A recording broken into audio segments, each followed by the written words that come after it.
Welcome to Wisdom Audiobooks. Have you ever wondered why some people seem to effortlessly connect with others, while others struggle to express themselves clearly? What if mastering communication could transform your relationships and unlock new opportunities for success? Effective communication is not just about speaking, it's about understanding, connecting, and influencing others in a way that creates lasting impact. This audiobook reveals secret insights of smart and effective communication to help you develop quality relationships and achieve success. Introduction. Let's face it, we've all been there. You walk into a meeting, your heart racing, unsure if you'll be able to articulate your ideas clearly. Or maybe you've found yourself in an argument with a loved one, feeling misunderstood and frustrated. Perhaps you've missed out on opportunities because you didn't know how to negotiate or persuade effectively. Communication challenges are universal. They affect professionals trying to climb the career ladder, entrepreneurs seeking to inspire their teams, students preparing for the future, and even families striving to stay connected. These struggles can leave us feeling stuck, unfulfilled, or disconnected from the world around us. This audiobook is here to guide you through that journey. Together, we'll explore practical strategies, proven techniques, and inspiring stories that will empower you to communicate with confidence and clarity. The audiobook The Art of Effective Communication Secrets to Better Relationships and Success is written and published by Wisdom Audiobooks. In the next few hours, you'll discover how to speak with clarity and conviction, whether you're addressing a large audience or having a one-on-one conversation. The power of active listening and how it can transform your relationships. Techniques for resolving conflicts peacefully and fostering deeper connections. Strategies for persuasive communication that inspire action and drive results. By the end of this audiobook, you'll have a toolbox of actionable insights that you can apply immediately to improve your personal and professional life. As George Bernard Shaw once said, "The single biggest problem in communication is the illusion that it has taken place." This audiobook will help you move beyond illusions and into real, meaningful interactions. Your wisdom journey starts here. Chapter 1: The Foundation of Communication. Before we dive into the art of effective communication, it's essential to lay a strong foundation. Think of communication as building a house. Without a solid base, even the most beautiful designs will crumble. In this chapter, we'll explore the core elements that form the bedrock of every successful interaction: self-awareness, clarity of purpose, and understanding your audience. These principles are not just theoretical. They are practical tools you can apply immediately to improve how you connect with others. As Stephen Covey, author of The 7 Habits of Highly Effective People, once said, "Seek first to understand, then to be understood." This simple yet profound advice underscores the importance of starting with a clear understanding of yourself and your goals before engaging with others. Let's begin by examining the first pillar of effective communication: self-awareness. 1. Self-awareness, understanding your communication style. Communication begins with you. Before you can effectively connect with others, you need to understand how you communicate. Are you someone who speaks confidently but sometimes overwhelms others with your enthusiasm? Or do you tend to listen more than you speak, often leaving your ideas unexpressed? Recognizing your natural tendencies is the first step toward becoming a better communicator. 1.1. Identifying your communication style. There are generally 4 primary communication styles: assertive, passive, aggressive, and passive-aggressive. Each style has its strengths and weaknesses, and understanding where you fall on this spectrum can help you adapt your approach for different situations. Assertive communicators are confident, respectful, and direct. They express their thoughts clearly while respecting the opinions of others. This is the ideal style for most interactions because it fosters mutual respect and understanding. Passive communicators avoid confrontation and often suppress their own needs to keep the peace. While this may seem polite, it can lead to resentment over time. Aggressive communicators prioritize their own needs at the expense of others. They may come across as domineering or intimidating, which can damage relationships. Passive-aggressive communicators express their dissatisfaction indirectly, often through sarcasm or subtle resistance. This style creates confusion and erodes trust. Take a moment to reflect. Which style do you lean toward in different situations? For example, are you assertive at work but passive at home? Awareness of these patterns is the first step toward improvement. 1.2. Leveraging your strengths. Once you've identified your communication style, focus on leveraging your strengths. If you're naturally assertive, use that confidence to inspire and motivate others. If you're more reserved, channel your listening skills to create deeper connections. For instance, consider the story of Sarah, a marketing manager who struggled to present her ideas during team meetings. She realized she was holding back because she feared being perceived as too aggressive. After reflecting on her communication style, she learned to balance her assertiveness with empathy, ensuring her voice was heard without overshadowing others. Over time, her colleagues began to appreciate her contributions, and she earned a reputation as a thoughtful leader. 1.3. Addressing your weaknesses. No one is perfect, and even the best communicators have areas they need to work on. Perhaps you interrupt others unintentionally, or maybe you struggle to maintain eye contact during conversations. These small habits can have a big impact on how others perceive you. To address these weaknesses, start by seeking feedback from trusted friends, family members, or colleagues. Ask them questions like, "Do I come across as approachable when we talk? Is there anything about my communication style that makes you uncomfortable?" Feedback can be tough to hear, but it's invaluable for growth. As Maya Angelou wisely said, "Do the best you can until you know better. Then when you know better, do better." Use this mindset to embrace constructive criticism and make meaningful changes. 1.4. Adapting to different contexts. One of the hallmarks of effective communication is flexibility. Just as you wouldn't wear the same outfit to a job interview and a casual dinner, you shouldn't use the same communication style in every situation. For example, imagine you're giving a presentation to senior executives. In this context, an assertive and concise style would be most appropriate. On the other hand, if you're comforting a friend going through a tough time, a softer, more empathetic approach would be better suited. This ability to adapt stems from self-awareness. When you understand your default tendencies, you can consciously adjust them based on the needs of the moment. Understanding your communication style is the first step toward mastering the art of connection. By identifying your strengths, addressing your weaknesses, and adapting to different contexts, you'll set yourself up for success in every interaction. 2. Clarity of purpose. Defining your goals in communication. Have you ever found yourself in the middle of a conversation, unsure of what you're trying to achieve? Maybe you started talking without a clear objective, and by the end, either you nor your listener knew what the point was. This happens more often than we'd like to admit, but it's completely avoidable. As Zig Ziglar, one of the most influential motivational speakers, once said, "If you aim at nothing, you will hit it every time." In communication, clarity of purpose is your compass.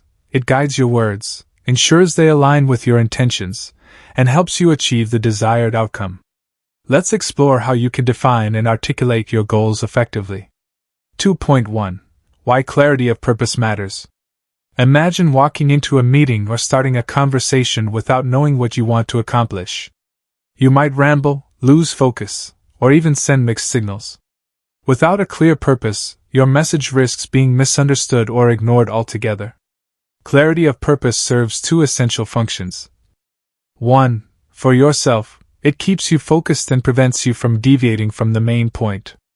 2. For your audience, it ensures your message is relevant, concise, and easy to follow. Consider this analogy. A ship without a destination drifts aimlessly, wasting time and resources. Similarly, communication without purpose lacks direction and impact. By defining your goals up front, you give your words meaning and momentum. 2.2. How to define your purpose before communicating. The key to effective communication lies in preparation. Before you speak, take a moment to ask yourself these questions. What is my primary goal? Is it to inform, persuade, inspire, or resolve a conflict? Who is my audience? What do they care about, and how can I address their needs? What action do I want them to take? Do I want them to agree with me, provide feedback, or commit to a decision? Let's break this down with an example. Suppose you're preparing for a job interview. Your primary goal might be to convince the interviewer that you're the best candidate for the role. To achieve this, you'll need to tailor your responses to highlight your skills, experiences, and alignment with the company's values. By defining your purpose clearly, you'll feel more confident and deliver a more compelling message. 2.3. Aligning your words with your intentions. Once you've identified your purpose, the next step is to ensure your words reflect it. This requires careful thought and intentionality. For instance, if your goal is to build rapport with someone, you might focus on asking open-ended questions and actively listening to their responses. On the other hand, if you're delivering bad news, your tone and choice of words should convey empathy and understanding. A powerful example of aligning words with intentions comes from Nelson Mandela. During his fight against apartheid, he understood that his purpose was not only to advocate for equality but also to unite people across racial divides. His speeches were meticulously crafted to inspire hope and foster reconciliation, demonstrating how clarity of purpose can amplify the impact of your message. 2.4. Avoiding common pitfalls. Even with a clear purpose, it's easy to fall into traps that undermine your communication. Here are some common pitfalls to watch out for. Overloading information. Trying to cover too many points at once can confuse your audience. Stick to 1 or 2 key messages per interaction. Losing focus. If you stray from your purpose, your message may lose its impact. Stay disciplined and bring the conversation back to your main goal whenever necessary. Neglecting the audience's perspective. Remember, communication is a two-way street. Even if you have a clear purpose, it won't resonate unless it addresses the listener's needs and concerns.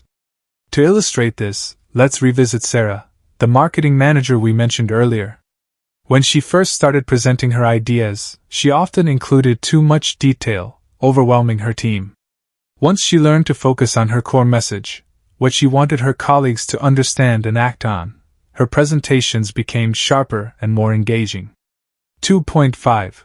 Practicing clarity in everyday conversations. Defining your purpose isn't just for formal settings like meetings or presentations. It applies to everyday conversations as well. Whether you're discussing plans with your partner, negotiating with a vendor, or mentoring a colleague, taking a moment to clarify your intentions can make all the difference. Here's a simple exercise to practice clarity of purpose. 1. Before any conversation, jot down your main goal in one sentence. For example, I want to explain why this project is important and get buy-in from my team. 2. During the conversation, periodically check if you're staying aligned with that goal. If you notice yourself veering off track, gently steer the discussion back. 3. Afterward, reflect on whether you achieved your objective. What worked well? What could you improve next time? By making this a habit, you'll find that your interactions become more purposeful and productive. Clarity of purpose is the backbone of effective communication. When you know what you want to achieve, your words carry weight and direction. By defining your goals, aligning your message with your intentions, and avoiding common pitfalls, you'll set yourself up for success in every interaction. 3. Knowing your audience, tailoring your message. Have you ever shared an idea that you thought was brilliant, only to be met with blank stares or polite nods? Chances are, the disconnect wasn't because your idea was bad, it was because you didn't tailor your message to resonate with your audience. As Dale Carnegie, author of How to Win Friends and Influence People, famously said, "Talk to someone about themselves, and they'll listen for hours." This simple yet profound insight underscores the importance of understanding your audience. Whether you're speaking to a single person or addressing a large group, knowing who they are and what they care about is essential for effective communication. Let's explore how you can analyze your audience and craft a message that speaks directly to their needs, values, and expectations. 3.1. Why understanding your audience matters. Imagine giving a technical presentation full of jargon to a group of non-experts. Or trying to sell a luxury product to someone on a tight budget. In both cases, your message would fall flat because it doesn't align with the audience's level of understanding or priorities.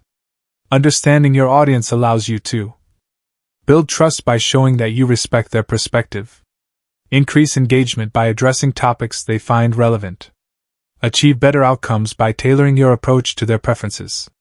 For example, consider a teacher explaining a complex concept to students. If the teacher uses examples and language that resonate with the students' experiences, they're far more likely to grasp the material. Similarly, in personal relationships, taking the time to understand your partner's feelings and concerns can strengthen your bond. 3.2. How to analyze your audience. Before you communicate, take a moment to ask yourself these questions. Who are they? What is their background, role, or relationship to you? What do they know? Are they familiar with the topic, or will you need to provide context? What do they care about? What motivates them, and what challenges are they facing? What do they expect? Are they looking for information, solutions, inspiration, or something else? Let's look at a real-life example. When Steve Jobs introduced the first iPhone in 2007, he didn't just talk about its features. He focused on how it would transform people's lives.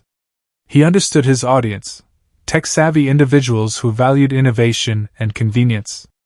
By framing the iPhone as a revolutionary device that combined a phone, an iPod, and an internet communicator, he captured their imagination and sparked widespread excitement. 3.3. Adapting your language and tone. Once you've analyzed your audience, the next step is to adjust your language and tone to match their preferences. Here are some practical tips. Simplify for clarity. Avoid jargon or overly complex terms unless your audience is familiar with them. Use analogies or metaphors to make abstract concepts easier to understand. Match their energy. If your audience is formal and professional, maintain a respectful tone. If they're casual and friendly, feel free to inject humor or warmth into your delivery. Focus on benefits. Instead of focusing solely on features, highlight how your message solves their problems or fulfills their desires. For instance, imagine you're pitching a new app to potential users. Instead of saying, "Our app uses advanced algorithms to optimize task management," you could say, "This app helps you save time and stay organized so you can focus on what really matters." The second version speaks directly to the user's needs and is much more compelling. 3.4. Building empathy through active listening. One of the best ways to understand your audience is through active listening. Pay attention not only to their words but also to their body language, tone of voice, and emotional cues. This shows that you genuinely care about their perspective and helps you tailor your response accordingly. A powerful story that illustrates this comes from Oprah Winfrey, one of the most influential communicators of our time. Early in her career, she realized that her ability to connect with guests stemmed from her willingness to listen deeply. She didn't just wait for her turn to speak, she truly engaged with their stories, asking thoughtful questions and responding with empathy. This approach transformed her interviews into meaningful conversations that resonated with millions of viewers. 3.5. Practicing audience-centered communication. Tailoring your message isn't just for high-stakes situations like presentations or negotiations. It applies to everyday interactions as well. For example, at work, when collaborating with colleagues, consider their roles and responsibilities. A project manager might prioritize timelines, while a designer might focus on creativity. Adjust your communication style accordingly. In relationships, when discussing sensitive topics with loved ones, think about their emotions and frame your words to show understanding and support. In public speaking, before addressing a crowd, research their demographics, interests, and expectations. Craft your message to address their specific needs and aspirations. Here's a quick exercise to practice audience-centered communication. 1. Identify someone you'll be communicating with soon, a friend, coworker, or even a stranger. 2. Spend a few minutes thinking about their perspective. What do they value? What challenges might they face? 3. During the interaction, consciously adapt your language and tone to align with their needs. 4. Afterward, reflect on how the conversation went. Did they seem more engaged? Did you achieve your goal? By making this a habit, you'll become a more empathetic and effective communicator. By cultivating self-awareness, defining your purpose, and understanding your audience, you've equipped yourself with the tools to connect more deeply and meaningfully with others. Remember, communication is not just about what you say, it's about how you make people feel. As Maya Angelou wisely noted, people will forget what you said, people will forget what you did, but people will never forget how you made them feel. In the next chapter, we'll dive deeper into verbal communication, the power of words, storytelling, and persuasion. You'll learn how to articulate your thoughts clearly, captivate your audience with compelling narratives, and influence others effectively. Chapter 2: Mastering Verbal Communication. Verbal communication is the cornerstone of human interaction. Whether you're speaking face-to-face, over the phone, or even through a video call, your words carry immense power. They can inspire, persuade, comfort, or confuse. But how do you ensure that your words have the impact you intend? In this chapter, we'll explore the art of mastering verbal communication. You'll learn how to articulate your thoughts clearly, use tone and articulation to enhance your message, and captivate your audience through the power of storytelling. We'll also delve into advanced techniques for persuasion, skills that will help you influence others and achieve your goals. As Winston Churchill once said, "Those that fail to learn from history are doomed to repeat it." In communication, those who fail to master their words risk repeating misunderstandings, missed opportunities, and strained relationships. Let's begin by focusing on the first pillar of verbal communication: articulation and tone. 1. Articulation and tone, speaking clearly and confidently. The way you speak matters just as much as what you say. Clear articulation ensures that your message is understood, while an appropriate tone conveys emotion and builds rapport. Together, these elements form the foundation of effective verbal communication. 1.1. The importance of clear articulation. Have you ever listened to someone speak but struggled to follow their train of thought? Perhaps they mumbled, spoke too quickly, or used overly complex sentences. Poor articulation can lead to confusion, frustration, and disengagement. Clear articulation means expressing your ideas in a way that is easy to understand. It involves pronouncing words correctly, using pauses effectively to emphasize key points, structuring your sentences logically. For example, imagine a teacher explaining a concept to students. If the teacher speaks clearly and breaks down complex ideas into simple steps, the students are far more likely to grasp the material. Similarly, in professional settings, clear articulation helps you convey authority and competence. 1.2. Techniques to improve articulation. Improving your articulation requires practice and awareness. Here are some practical tips. Slow down. Many people rush through their words, especially when they're nervous. Take a deep breath and speak at a moderate pace. This gives your listener time to process what you're saying. Enunciate your words. Pay attention to how you pronounce each syllable.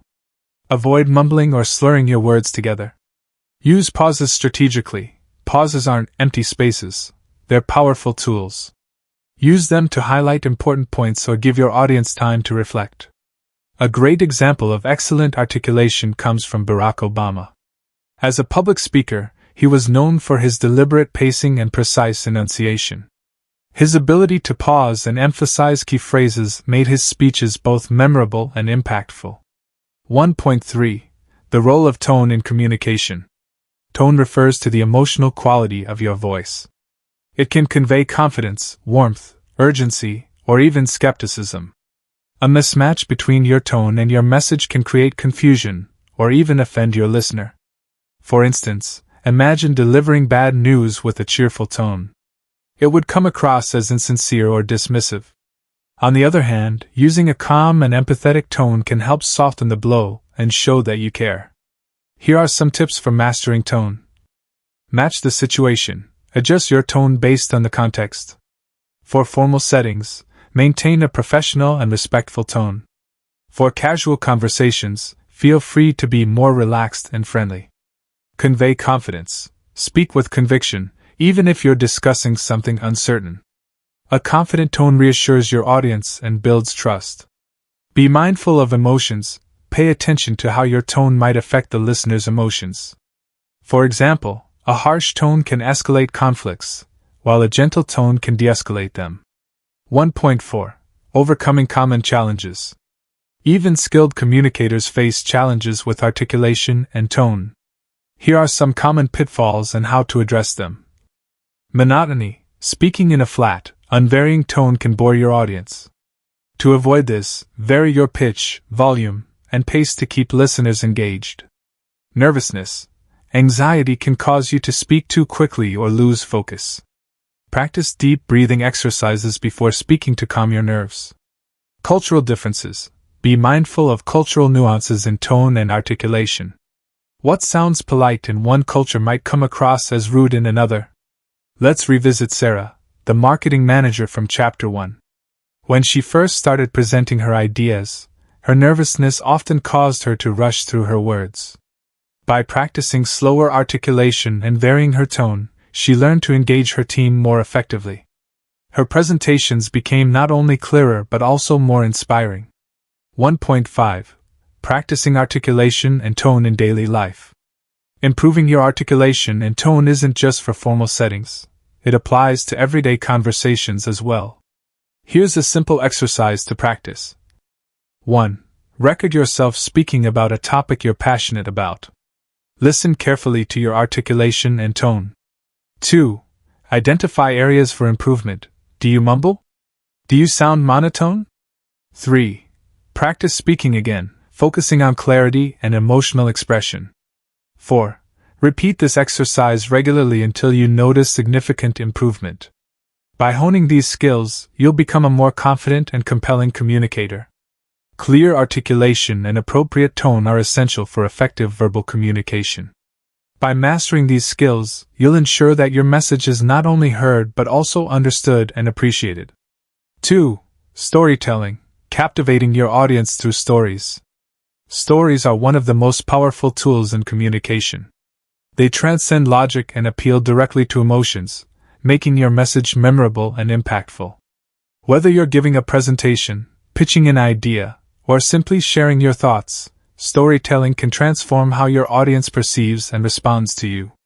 As Maya Angelou famously said, "I've learned that people will forget what you said, people will forget what you did, but people will never forget how you made them feel." Stories have the unique ability to evoke emotions, joy, empathy, curiosity, or even urgency, and leave a lasting impression. Let's explore how you can harness the power of storytelling to captivate your audience. 2.1. Why storytelling works. Humans are wired to respond to stories. From ancient myths passed down through generations to modern-day movies and novels, storytelling has always been a fundamental part of human culture. Why? Because stories engage both the mind and the heart. Here's why storytelling is so effective. It simplifies complex ideas. A well-told story can break down complicated concepts into relatable scenarios. It builds connection. Stories allow listeners to see themselves in the narrative, fostering empathy and trust. It inspires action. When people feel emotionally moved, they're more likely to take action. For example, consider how nonprofits often use storytelling to raise awareness and funds. Instead of bombarding donors with statistics about poverty, they share personal stories of individuals who have benefited from their programs. These stories humanize the issue and inspire people to contribute. 2.2. The anatomy of a great story. Not all stories are created equal. A compelling story follows a clear structure and includes elements that resonate with the audience. Here's a simple framework to craft your own. 1. The hook. Start with something intriguing, a question, a surprising fact, or a vivid image, to grab attention immediately. Example. Imagine waking up one morning to find that everything you believed about success was wrong. 2. The conflict. Introduce a challenge or problem that creates tension and keeps the audience engaged. Example. When I first started my business, I faced rejection after rejection. It felt like no one believed in my vision. 3. The resolution. Share how the conflict was resolved, offering insight or inspiration along the way. Example. But instead of giving up, I decided to learn from each failure. Today, my company serves thousands of customers worldwide. 4. The takeaway. End with a clear lesson or call to action that ties back to your main message. Example. If I can overcome those challenges, so can you. The key is persistence. This structure ensures that your story flows logically and leaves a lasting impact. 2.3. How to tell stories that resonate. Telling a great story isn't just about following a formula, it's about connecting with your audience on a deeper level. Here are some tips to make your stories more engaging. Be authentic. Share real experiences whenever possible. Audiences can sense when a story feels forced or fabricated. Use vivid details. Paint a picture with your words. Describe sights, sounds, and emotions to immerse your listeners in the moment. Keep it relevant. Ensure your story aligns with your overall message and addresses the audience's needs or interests. Let's look at a real-life example. Steve Jobs was a master storyteller. During his iconic 2005 Stanford commencement speech, he shared 3 personal stories: dropping out of college, being fired from Apple, and facing mortality. Each story was deeply personal yet universally relatable, inspiring graduates to pursue their passions despite uncertainty. His authenticity and vulnerability made the speech unforgettable. 2.4. Incorporating stories into everyday communication. Storytelling isn't reserved for grand speeches or presentations. It can enhance everyday conversations as well. For instance, at work, when proposing a new idea, frame it within a story about how similar initiatives succeeded elsewhere. In relationships, use stories to express your feelings or explain your perspective during difficult discussions. In teaching, illustrate complex topics with anecdotes that students can relate to. Here's a quick exercise to practice storytelling. 1. Think of a recent experience, something funny, challenging, or inspiring, that taught you a valuable lesson. 2. Structure it using the framework above: hook, conflict, resolution, and takeaway. 3. Practice telling the story to a friend or family member. Observe their reactions and refine your delivery based on feedback. By incorporating storytelling into your communication, you'll not only capture attention but also create meaningful connections. Storytelling is a timeless art that transforms communication from mundane to magical. By crafting and sharing stories that resonate, you'll engage your audience, inspire action, and leave a lasting impression. 3. Persuasion techniques. Influencing others effectively. Persuasion is the art of influencing someone's beliefs, attitudes, or actions without coercion. It's not about manipulation, it's about presenting your ideas in a way that aligns with the other person's values and priorities. Mastering persuasion can help you achieve your goals, whether you're negotiating a deal, resolving a conflict, or inspiring others to take action. As Aristotle once said, "The fool tells me his reasons, the wise man persuades me with my own." This quote perfectly captures the essence of effective persuasion. It's not about forcing your perspective onto others but rather showing them how your idea benefits them.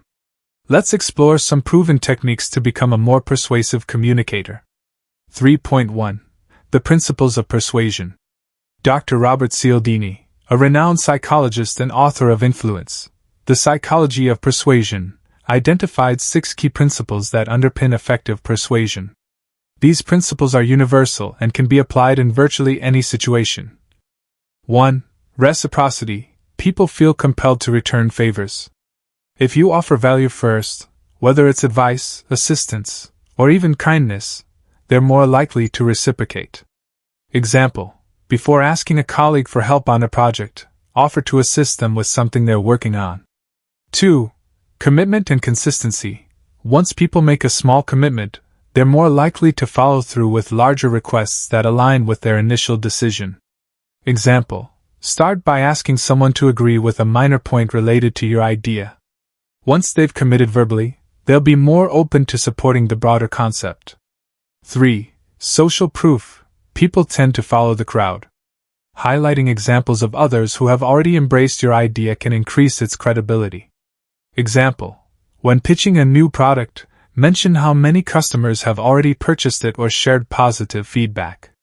4. Authority. People trust experts.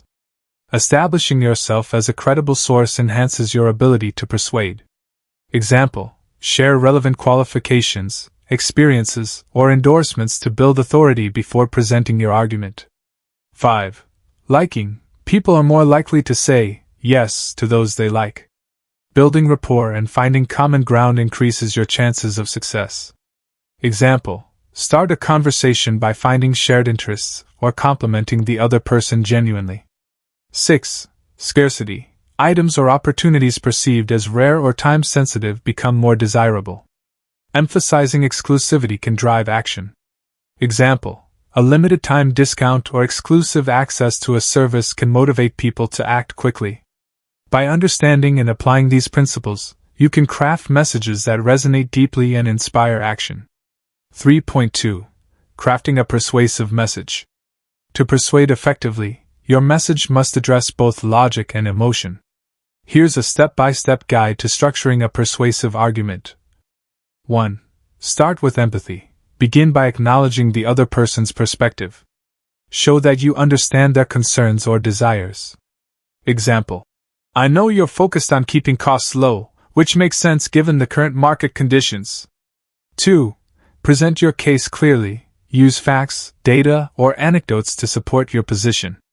Keep it concise and relevant. Example: however, investing in this software now could save us 20% in operational costs over the next year. 3. Highlight benefits. Focus on what's in it for them. How will your proposal solve their problem or fulfill their needs? Example: not only will this reduce expenses, but it will also free up time for your team to focus on higher value tasks. 4. Address objections proactively. Anticipate potential concerns and provide solutions up front. Example: I understand there might be hesitation about the upfront cost, but the ROI will justify the investment within 6 months. 5. End with a call to action. Clearly state what you want the listener to do next. Make it easy for them to say, yes. Example: let's schedule a demo next week so you can see the software in action. Does Tuesday work for you? 3.3. Overcoming resistance. Even the best crafted arguments may face resistance. Here are some strategies to handle objections gracefully. A compelling story follows a clear structure and includes elements that resonate with the audience. Here's a simple framework to craft your own. 1. The hook. Start with something intriguing, a question, a surprising fact, or a vivid image, to grab attention immediately. Example: imagine waking up one morning to find that everything you believed about success was wrong. 2.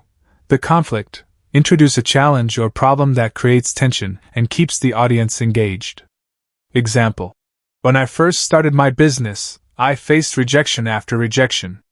It felt like no one believed in my vision. 3. The resolution. Share how the conflict was resolved, offering insight or inspiration along the way. Example: but instead of giving up, I decided to learn from each failure. Today, my company serves thousands of customers worldwide. 4. The takeaway. End with a clear lesson or call to action that ties back to your main message. Example: if I can overcome those challenges, so can you. The key is persistence. This structure ensures that your story flows logically and leaves a lasting impact. 2.3. How to tell stories that resonate. Telling a great story isn't just about following a formula. It's about connecting with your audience on a deeper level. Here are some tips to make your stories more engaging. Be authentic. Share real experiences whenever possible.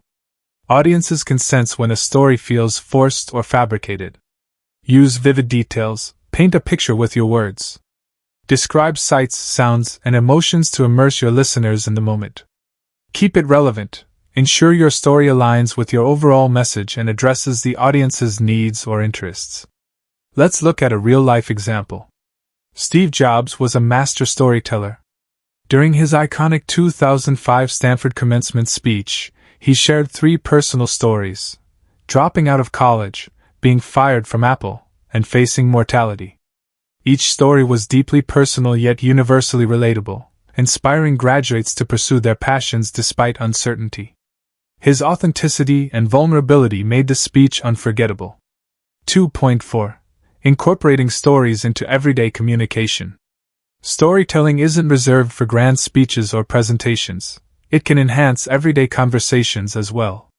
For instance, at work, when proposing a new idea, Frame it within a story about how similar initiatives succeeded elsewhere.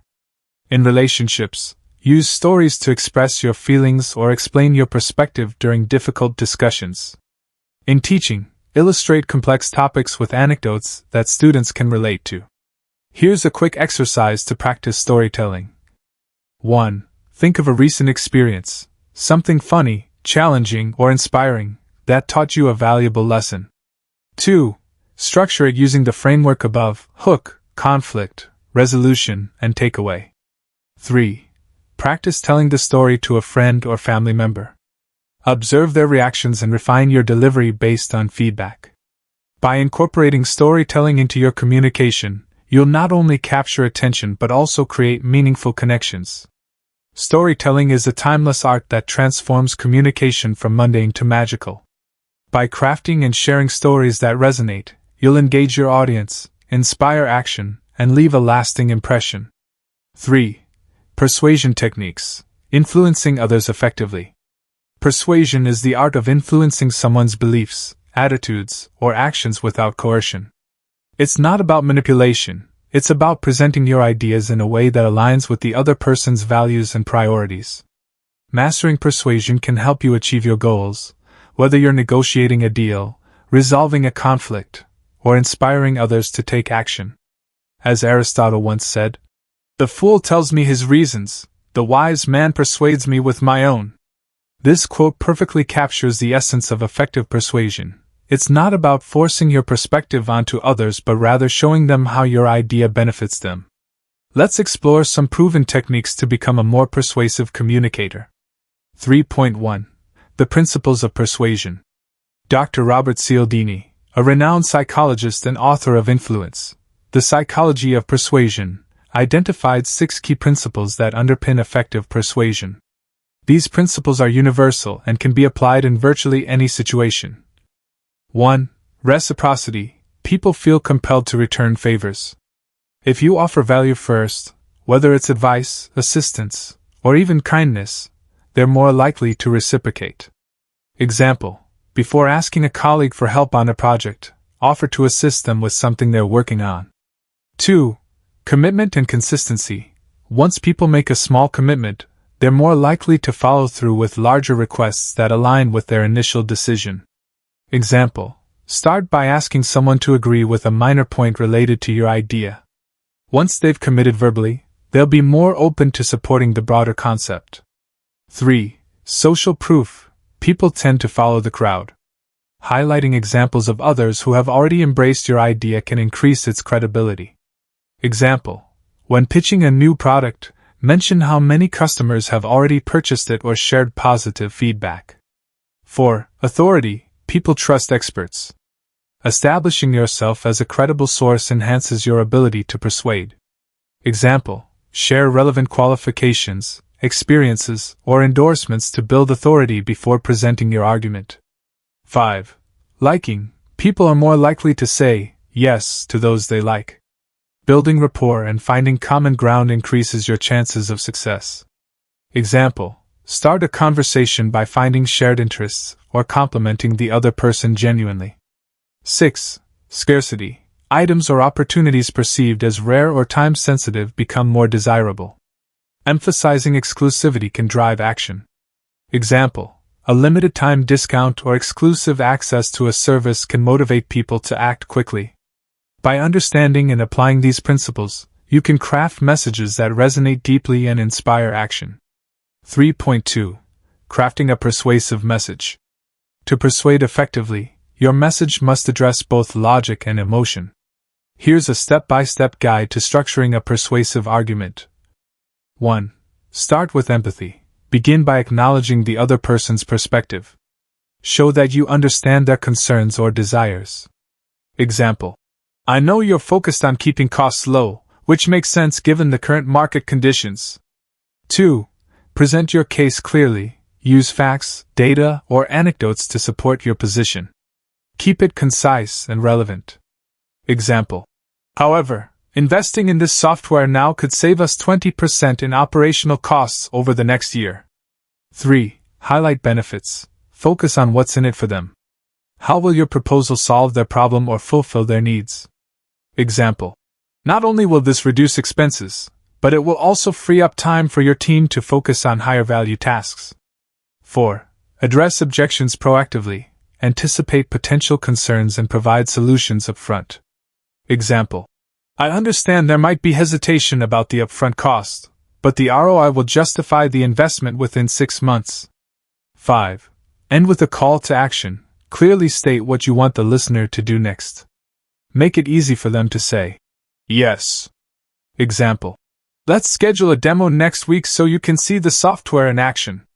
Does Tuesday work for you? 3.3. Overcoming resistance. Even the best crafted arguments may face resistance. Here are some strategies to handle objections gracefully. Listen actively. Allow the other person to express their concerns fully before responding. This shows respect and helps you address the root issue. Reframe their perspective. Instead of dismissing their objection, acknowledge it and reframe it in a way that supports your argument. Example: you're absolutely right to prioritize cost efficiency. That's why this solution is designed to deliver long-term savings. Use evidence wisely. Back up your claims with credible data, testimonials, or case studies to reinforce your position. A powerful example of overcoming resistance comes from Malala Yousafzai.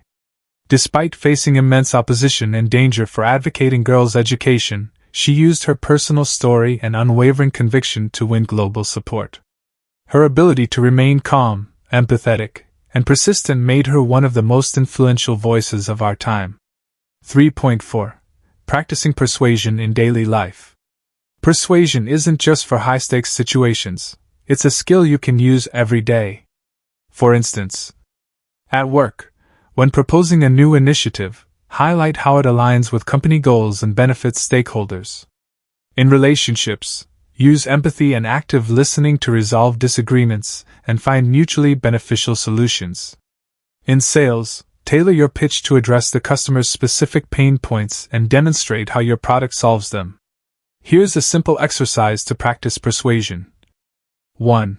Identify a recent situation where you needed to convince someone of something, a friend, colleague, or family member. 2. Reflect on what worked well and what could have been improved. Did you appeal to logic, emotion, or both? 3. Next time, apply the principles of persuasion outlined above. Observe the difference in outcomes.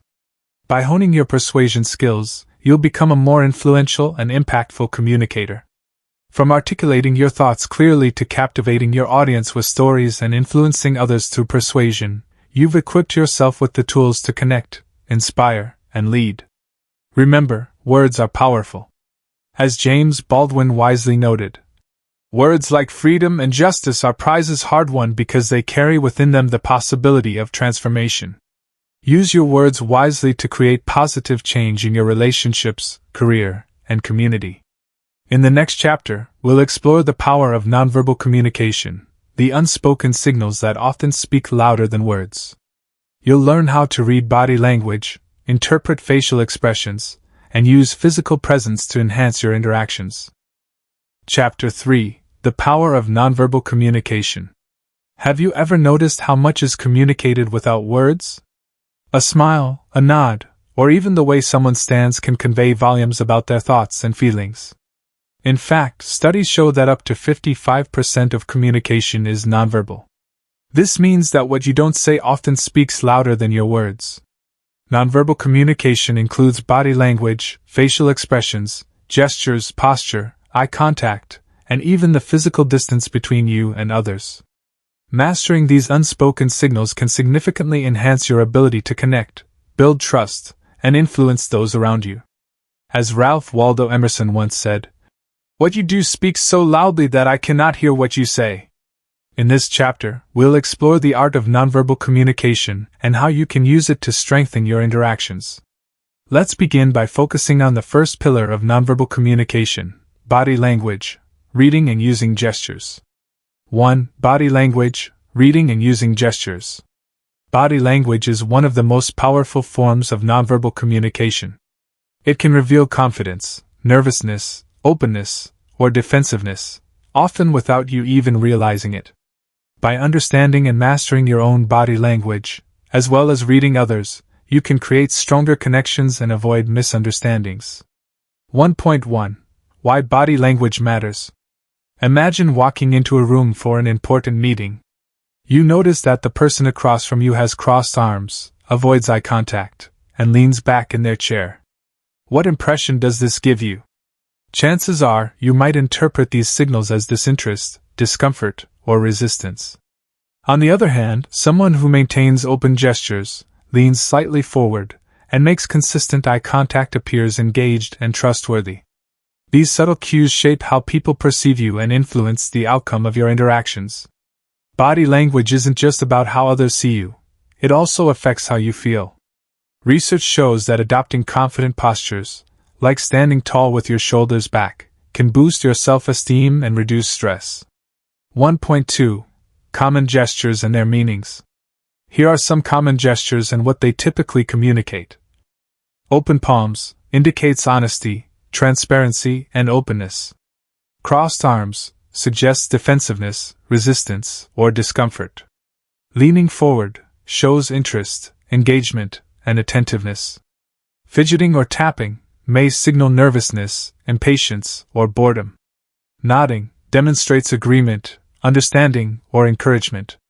For example, consider a salesperson trying to close a deal. If they lean forward slightly, maintain steady eye contact, and use open gestures, they're more likely to build rapport and win the client's trust. Conversely, if they fidget or cross their arms, the client may perceive them as untrustworthy or unsure. 1.3. How to improve your body language. Improving your body language starts with awareness. Here are some practical tips to help you project confidence and positivity. Stand tall, keep your spine straight, shoulders relaxed, and head held high. This conveys authority and self-assurance. Maintain open gestures, avoid crossing your arms or legs, as this can create barriers. Instead, keep your hands visible and use natural gestures to emphasize points. Use mirroring, subtly mimic the other person's posture or gestures to build rapport. For instance, if they lean forward, you can do the same after a moment. Be mindful of space, respect personal boundaries. Standing too close can make others uncomfortable, while standing too far away may seem aloof. A great example of effective body language comes from Michelle Obama. As First Lady of the United States, she was known for her warm and approachable demeanor. Her frequent use of open gestures, genuine smiles, and attentive posture made her relatable and inspiring to millions. 1.4. Reading others' body language. Understanding others' body language is equally important. It allows you to gauge their emotions, identify potential concerns, and adjust your approach accordingly. Here's how to read nonverbal cues effectively. Look for clusters. Don't rely on a single gesture. Consider multiple signals together. For instance, crossed arms combined with a furrowed brow and lack of eye contact strongly suggest discomfort.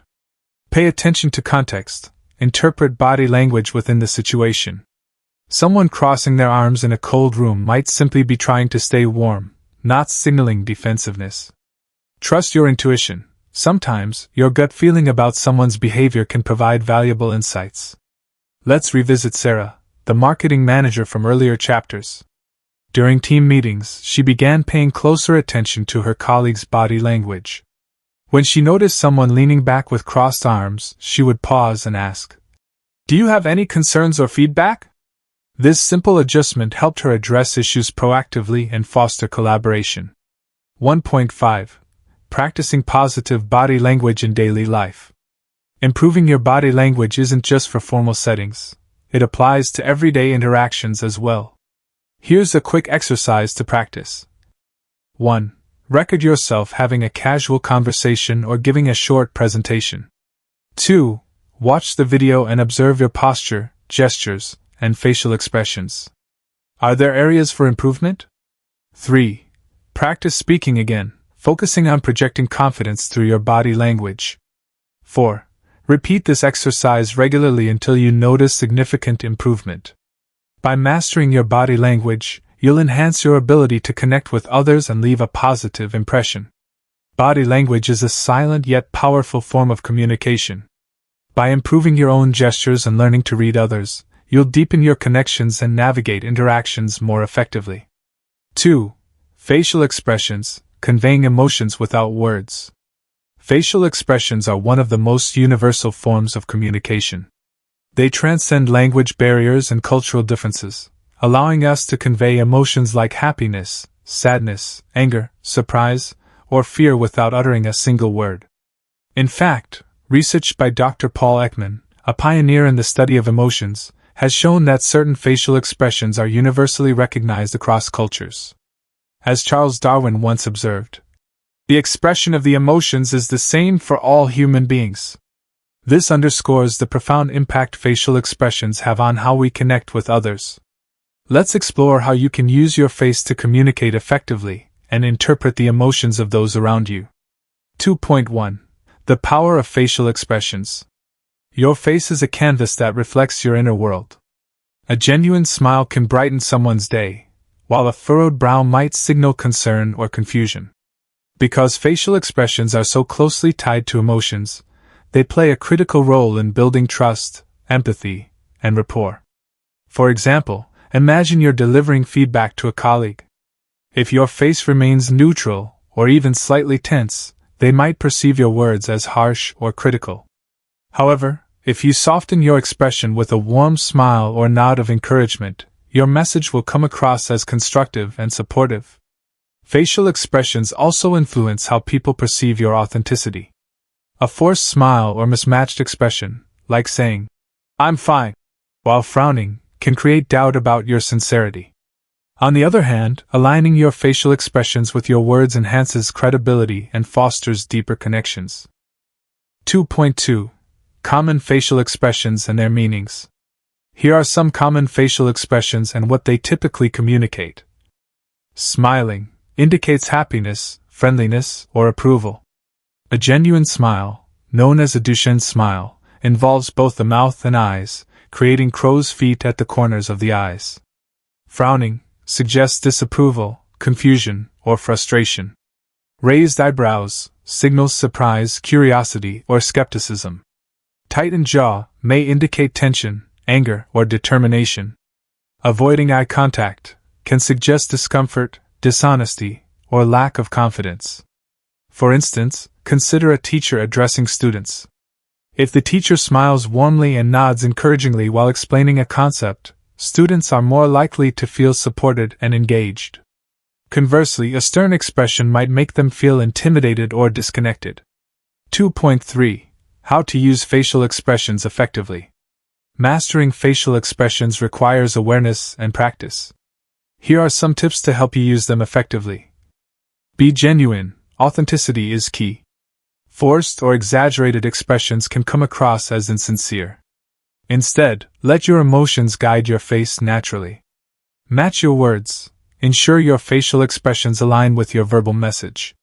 For example, if you're expressing gratitude, allow your face to reflect warmth and appreciation. Practice mirroring. Subtly mirror the other person's expressions to build rapport. For instance, if they look concerned, adopting a similar expression shows empathy and understanding. Use microexpressions wisely. Microexpressions are fleeting facial movements that reveal true emotions. While they're hard to control consciously, being aware of them can help you detect hidden feelings in others. A powerful example of effective facial expressions comes from Oprah Winfrey. Known for her ability to connect deeply with guests, she often uses her face to show genuine interest, empathy, and encouragement. Her expressive eyes and warm smiles make others feel seen and valued. 2.4. Reading others' facial expressions. Understanding others' facial expressions is just as important as managing your own. It allows you to gauge their emotional state, respond appropriately, and avoid misunderstandings. Here's how to read facial cues effectively. Look beyond surface-level expressions. Sometimes, people mask their true emotions. For instance, a polite smile might hide frustration or sadness. Pay attention to subtle changes in their eyes, lips, or forehead. Consider context. Interpret facial expressions within the situation. Someone smiling during a serious discussion might be using humor to lighten the mood, not dismissing the topic. Ask for clarification. If you're unsure about someone's expression, gently ask, "How are you feeling about this?" This demonstrates attentiveness and care. Let's revisit Sarah, the marketing manager. During team meetings, she began paying closer attention to her colleagues' facial expressions. When she noticed someone looking confused or hesitant, she would pause and clarify her points. This simple adjustment helped her ensure everyone was on the same page and fostered a collaborative environment. 2.5. Practicing positive facial expressions in daily life. Improving your facial expressions isn't just for formal settings, it applies to everyday interactions as well. Here's a quick exercise to practice. 1.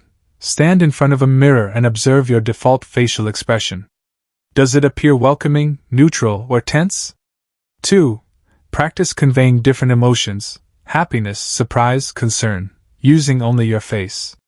Notice how small adjustments, like raising your eyebrows or softening your jaw, change the overall impression. 3. During conversations, focus on maintaining an open and friendly expression. Smile genuinely, maintain relaxed eye contact, and avoid frowning unnecessarily. 4. Reflect on how others respond to your facial expressions. Do they seem more engaged or comfortable? Adjust accordingly. By mastering your facial expressions, you'll enhance your ability to connect emotionally and leave a lasting positive impression. Facial expressions are a silent yet powerful tool for conveying emotions and building trust. By aligning your expressions with your words and learning to read others, you'll deepen your connections and navigate interactions with greater empathy and authenticity. 3. Proxemics, understanding personal space. Have you ever felt uncomfortable when someone stood too close to you during a conversation? Or perhaps you've noticed how people instinctively step back to create distance in certain situations. These reactions are tied to the concept of proxemics, or the study of how we use and perceive space in communication. As Edward T. Hall, the anthropologist who pioneered the study of proxemics, noted, "Space speaks. The physical distance between individuals can communicate intimacy, respect, power dynamics, or discomfort, often without either party realizing it." In this section, we'll explore how understanding personal space can enhance your interactions and help you navigate cultural differences more effectively. 3.1. Why personal space matters. Personal space is an invisible bubble that surrounds each of us. Its size varies depending on factors like culture, context, and the nature of the relationship. Invading someone's personal space can make them feel uneasy, while maintaining too much distance might seem aloof or disinterested. For example, imagine you're at a networking event. If you stand too close to someone while introducing yourself, they might feel crowded and defensive. On the other hand, standing too far away could signal disengagement or lack of interest. Finding the right balance is key to creating a positive impression. Understanding proxemics also helps you interpret others' behavior. For instance, if someone takes a step back during a conversation, they might be signaling a need for more space. Respecting this cue demonstrates attentiveness and respect. 3.2. The 4 zones of personal space. Edward T. Hall identified 4 distinct zones of personal space, each suited to different types of interactions. 1. Intimate zone, 0 to 18 inches, reserved for close relationships, such as family members, romantic partners, or close friends. Entering this zone with someone you don't know well can feel intrusive. Example: hugging a loved one or comforting a friend in distress. 2. Personal zone, 18 inches, 4 feet, ideal for casual conversations with acquaintances, colleagues, or peers. This is the most common distance for everyday interactions. Example: chatting with a coworker over coffee or having a one-on-one meeting. 3. Social zone, 4 to 12 feet, used for formal or professional settings, such as presentations, interviews, or group discussions. It creates a sense of formality and respect. Example: delivering a speech to an audience or hosting a team meeting. 4. Public zone, 12 plus feet, appropriate for addressing large groups or public speaking. At this distance, nonverbal cues like gestures and facial expressions must be exaggerated to ensure visibility. Example: speaking at a conference or giving a lecture in a classroom. Understanding these zones allows you to adjust your proximity based on the situation and the relationship you have with the other person. 3.3. Cultural differences in proxemics. It's important to note that personal space norms vary widely across cultures. For instance, Western cultures, people in countries like the United States, Canada, and Germany tend to value larger personal space and may feel uncomfortable with close physical proximity. Latin American and Middle Eastern cultures, individuals from these regions often prefer closer distances during conversations, viewing it as a sign of warmth and connection. Asian cultures, in many Asian countries, maintaining a respectful distance is seen as polite, especially in professional settings. Misunderstandings about personal space can lead to awkwardness or even conflict. For example, a businessperson from Japan might feel uncomfortable if their American counterpart pats them on the shoulder, a gesture considered friendly in the US but overly familiar in Japan. Being mindful of cultural differences ensures smoother and more respectful interactions. 3.4. How to use proxemics effectively. Here are some practical tips for using personal space to enhance your communication. Respect boundaries. Pay attention to the other person's body language. If they lean away or cross their arms, they might need more space.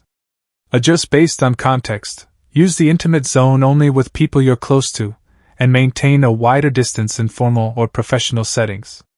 Be mindful of crowded spaces. In elevators, public transport, or busy events, people naturally tolerate closer proximity due to limited space. Avoid unnecessary physical contact to maintain comfort. Use gestures appropriately. In larger zones, like the social or public zone, use broader gestures to emphasize points and engage your audience. A great example of effective proxemics comes from Barack Obama.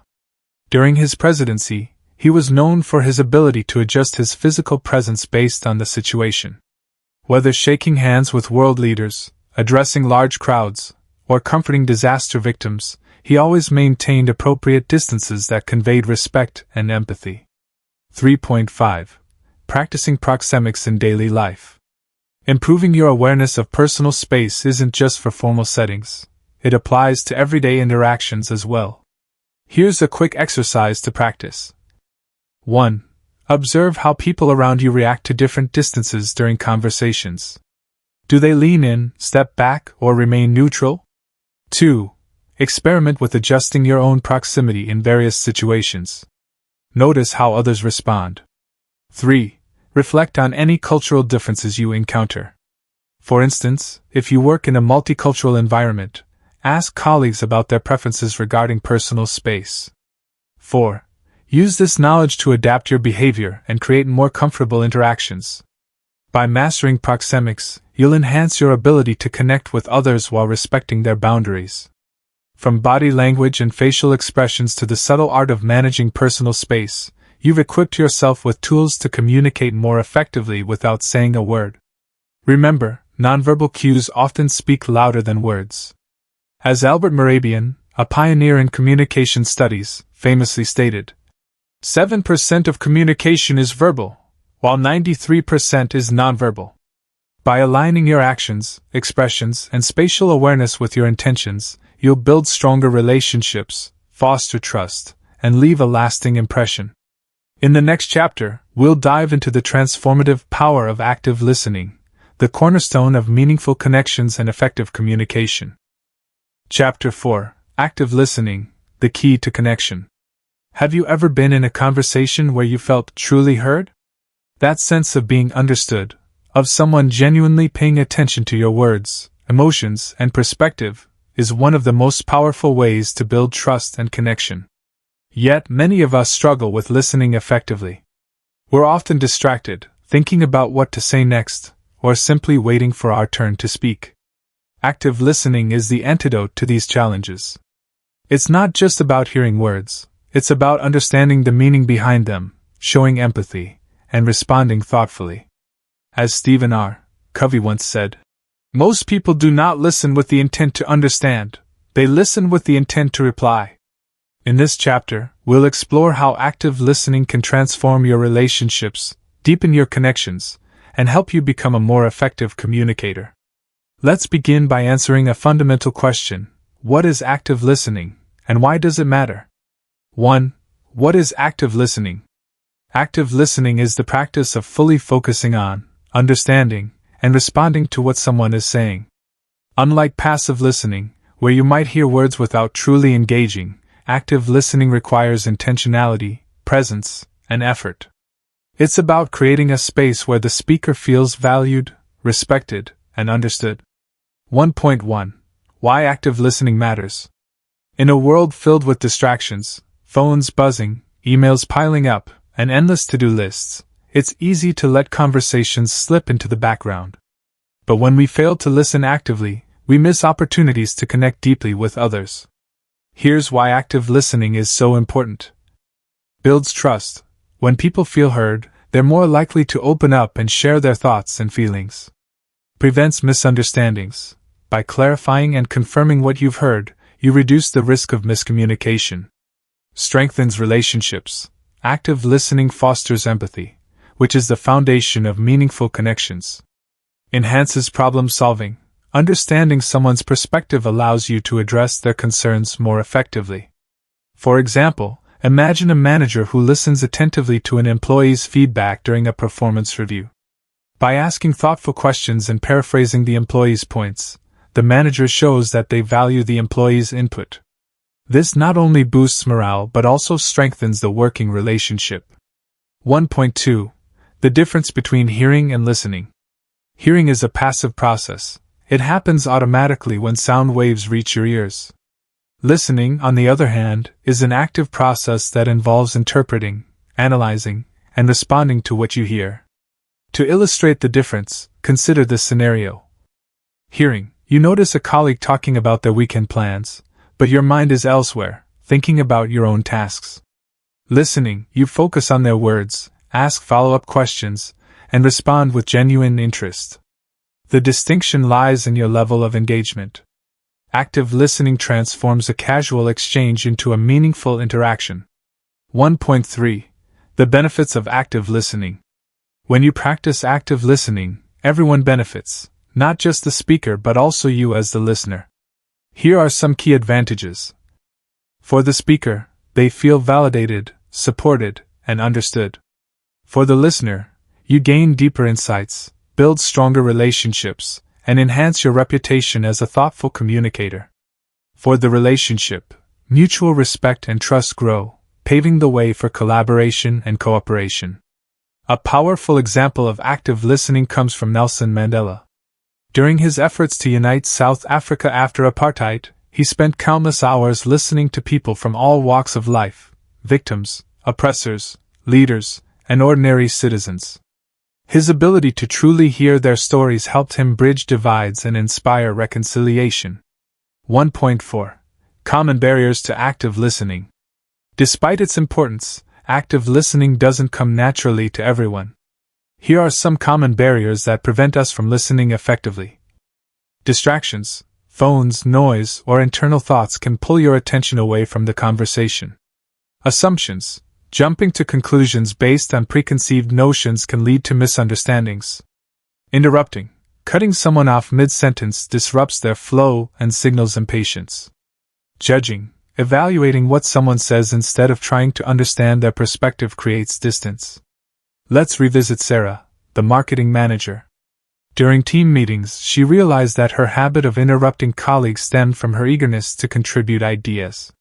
By practicing active listening, focusing on their words, asking clarifying questions, and waiting for her turn to speak, she fostered a more collaborative environment.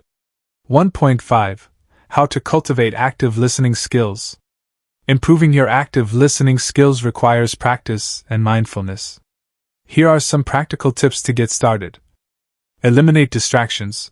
Put away your phone, close unnecessary tabs on your computer, and focus solely on the speaker.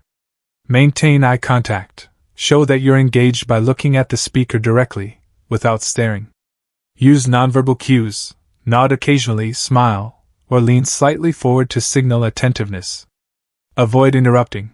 Let the speaker finish their thoughts before responding. If you're unsure whether they're done, pause briefly before speaking. Paraphrase and summarize. Repeat back what you've heard in your own words to confirm understanding. For example, "So what I'm hearing is that you're concerned about the timeline. Is that correct?" By incorporating these techniques into your daily interactions, you'll become a more attentive and empathetic listener. Active listening is a cornerstone of effective communication.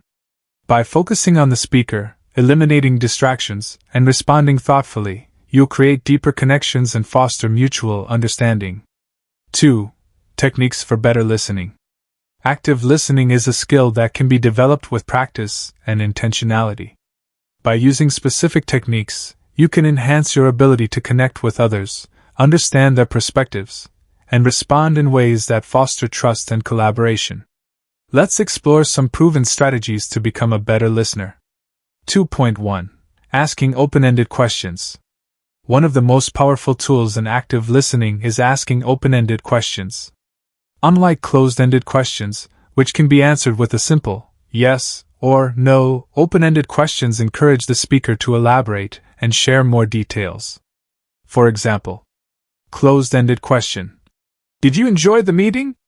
Open-ended question: "What did you think about the meeting? What stood out to you?" Open-ended questions not only show genuine interest, but also provide deeper insights into the speaker's thoughts and feelings. They create space for meaningful dialogue rather than superficial exchanges. Here are some examples of open-ended questions you can use. "Can you tell me more about that? How do you feel about this situation? What would success look like for you in this case?" A great example of using open-ended questions comes from therapists, who often rely on them to help clients explore their emotions and experiences. By asking, "How did that make you feel?" instead of assuming an emotion, they empower the client to express themselves fully. 2.2. Practicing reflective listening. Reflective listening involves paraphrasing or summarizing what the speaker has said to confirm your understanding. This technique reassures the speaker that you're paying attention and helps clarify any potential misunderstandings. For instance, speaker: "I've been feeling overwhelmed at work lately because of all the deadlines." Listener: "It sounds like you're juggling a lot of responsibilities and it's becoming stressful. Is that right?" Reflective listening doesn't mean repeating the speaker's words verbatim. It's about capturing the essence of their message in your own words. This approach demonstrates empathy and encourages the speaker to elaborate further if needed. Let's revisit Sarah, the marketing manager. During team discussions, she began using reflective listening to ensure she understood her colleagues' concerns. For example, when a team member expressed frustration about a project timeline, Sarah responded, "So you're worried that the current schedule might compromise quality, is that accurate?" This simple adjustment helped her address issues proactively and build stronger rapport. 2.3. Managing your internal dialogue. While listening, it's easy to get distracted by your own thoughts, planning your response, judging the speaker, or even daydreaming. To truly listen actively, you need to manage your internal dialogue and stay present in the moment. Here are some tips to quiet your inner voice. Focus on curiosity. Approach the conversation with a mindset of discovery. Ask yourself, "What can I learn from this person?" Pause before responding. Give yourself a moment to process what you've heard before jumping in with a reply. Acknowledge distractions. If your mind starts wandering, gently bring your focus back to the speaker. For example, imagine you're in a meeting and someone shares an idea that seems impractical to you. Instead of immediately dismissing it, pause and ask yourself, "Why might they think this is a good solution?" This shift in perspective allows you to engage more openly and constructively. 2.4. Using silence effectively. Silence is often misunderstood as awkward or uncomfortable, but it can be a powerful tool in active listening. Pausing after someone speaks gives them time to reflect, gather their thoughts, or continue sharing. It also signals that you're processing what they've said and valuing their input. For instance, during a coaching session, a coach might remain silent for a few seconds after a client shares a challenging experience. This pause allows the client to delve deeper into their emotions without feeling rushed. To practice using silence effectively, resist the urge to fill every gap in the conversation. Use pauses strategically to emphasize key points or give the speaker space to elaborate. 2.5. Providing positive feedback. Positive feedback reinforces the speaker's willingness to share and creates a supportive environment. This doesn't mean agreeing with everything they say, it means acknowledging their effort, perspective, or emotions. For example, "Thank you for sharing that. I really appreciate your honesty. That's an interesting point. Can you expand on it? I can see why this is important to you." A powerful example of providing positive feedback comes from Oprah Winfrey. Known for her empathetic interviewing style, she often responds with phrases like, "That must have been incredibly difficult for you," or, "I'm so glad you shared that story." These affirmations make guests feel valued and encourage them to open up further. 2.6. Avoiding judgment and assumptions. Judging or assuming what someone means can derail a conversation and damage trust. Instead, approach each interaction with an open mind and a willingness to learn. Here's how to avoid judgment. Suspend bias. Set aside preconceived notions about the speaker or their message. Seek clarification. If something isn't clear, ask for more information instead of making assumptions. Practice empathy. Try to see the situation from their perspective, even if you don't agree with it. For example, imagine a colleague expresses frustration about a decision made by leadership. Instead of responding defensively, "But the decision was necessary," you could say, "I hear that this decision has impacted you negatively. Can you tell me more about how it's affecting your work?" By mastering these techniques, asking open-ended questions, practicing reflective listening, managing your internal dialogue, using silence effectively, providing positive feedback, and avoiding judgment, you'll become a more attentive and empathetic listener. 3. Overcoming barriers to listening. Even with the best intentions, active listening can be challenging due to various barriers that interfere with our ability to focus and engage fully. These barriers range from external distractions to internal biases and emotional reactions. By identifying and addressing these obstacles, you can create a more conducive environment for meaningful communication. As Mahatma Gandhi once said, "The golden rule of conduct is mutual toleration, seeing that we will never all think alike and we shall see truth in fragments." In listening, this means embracing differences, managing distractions, and staying present despite challenges. Let's explore how to overcome common barriers to active listening. 3.1. External distractions. External distractions are among the most visible barriers to effective listening. They include noise, interruptions, and environmental factors that pull your attention away from the speaker. Here's how to minimize their impact. Choose the right environment. Whenever possible, hold conversations in quiet, private spaces where interruptions are less likely. Turn off devices. Silence your phone or put it out of sight to avoid notifications disrupting the flow of conversation. Set boundaries. Politely ask others not to interrupt if you're engaged in an important discussion. For example, "I'm having a crucial conversation right now. Can we talk later?" For instance, imagine you're meeting with a colleague to discuss a project update. If your phone keeps buzzing with emails, it's easy to lose focus. By silencing your device and dedicating your full attention to the conversation, you show respect for the speaker and improve the quality of the interaction. 3.2. Internal distractions. Internal distractions stem from your own thoughts, emotions, or preoccupations. They can include daydreaming, planning your response, or worrying about unrelated issues. To manage internal distractions, practice mindfulness. Focus on the present moment by observing your breath or grounding yourself in the speaker's words. Acknowledge your thoughts. If unrelated ideas pop into your head, gently acknowledge them and refocus on the conversation. Take notes. If appropriate, writing down key points can help you stay engaged and retain information. Let's revisit Sarah, the marketing manager. During team meetings, she noticed her mind would sometimes wander to upcoming deadlines or personal tasks. To combat this, she started practicing mindfulness techniques, such as taking a deep breath before responding and jotting down quick notes to capture important details. These small adjustments helped her stay focused and attentive. 3.3. Emotional reactions. Strong emotions like anger, frustration, or excitement can cloud your judgment and hinder your ability to listen objectively. When emotions run high, it's tempting to react impulsively rather than respond thoughtfully. Here's how to manage emotional reactions. Pause before responding. Take a moment to breathe and collect your thoughts before replying. This prevents knee-jerk reactions. Acknowledge emotions. Recognize your feelings without letting them dictate your behavior.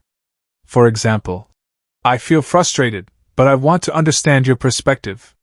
Stay solution-focused. Shift the focus from blame or conflict to finding constructive solutions. For example, imagine a heated discussion between two colleagues about a missed deadline. Instead of escalating the tension by blaming each other, they could pause, acknowledge their frustrations, and work together to identify steps to prevent similar issues in the future. 3.4. Cultural and language differences. In multicultural settings, cultural norms and language barriers can pose significant challenges to active listening. Misunderstandings may arise from differences in communication styles, gestures, or expressions. To navigate these differences, be patient. Allow extra time for clarification and explanation, especially when language proficiency varies. Ask questions. If something isn't clear, politely ask the speaker to elaborate or rephrase. Educate yourself. Learn about cultural nuances in communication to better interpret nonverbal cues and tone. A powerful example comes from global business leaders who operate across cultures. By adapting their listening style to accommodate diverse perspectives, they build stronger international partnerships and foster inclusivity. 3.5. Cognitive biases. Cognitive biases are mental shortcuts that distort our perception and interpretation of information. Common biases that affect listening include confirmation bias, favoring information that aligns with your existing beliefs. Assumption bias, making assumptions about what someone means without verifying. Stereotyping, judging someone based on preconceived notions about their background or role. To counteract cognitive biases, challenge assumptions. Question your initial impressions and seek evidence to support or refute them. Stay open-minded. Approach every conversation with curiosity and a willingness to learn. Verify understanding. Use reflective listening to confirm that you've interpreted the speaker's message accurately. For instance, imagine you're mentoring a new employee who suggests an unconventional approach to solving a problem. Instead of dismissing their idea because it doesn't align with traditional methods, take the time to explore its potential benefits. 3.6. Practicing active listening in daily life. Overcoming barriers to listening requires consistent effort and practice. Here's a quick exercise to help you refine your skills. 1. Identify a recent conversation where you struggled to listen actively. What barriers did you encounter? 2. Reflect on how those barriers affected the interaction. Did they lead to misunderstandings or missed opportunities? 3. Next time, consciously apply the techniques discussed above. Eliminate distractions, manage emotions, and verify understanding. 4. Observe the difference in outcomes. Are you connecting more deeply with others?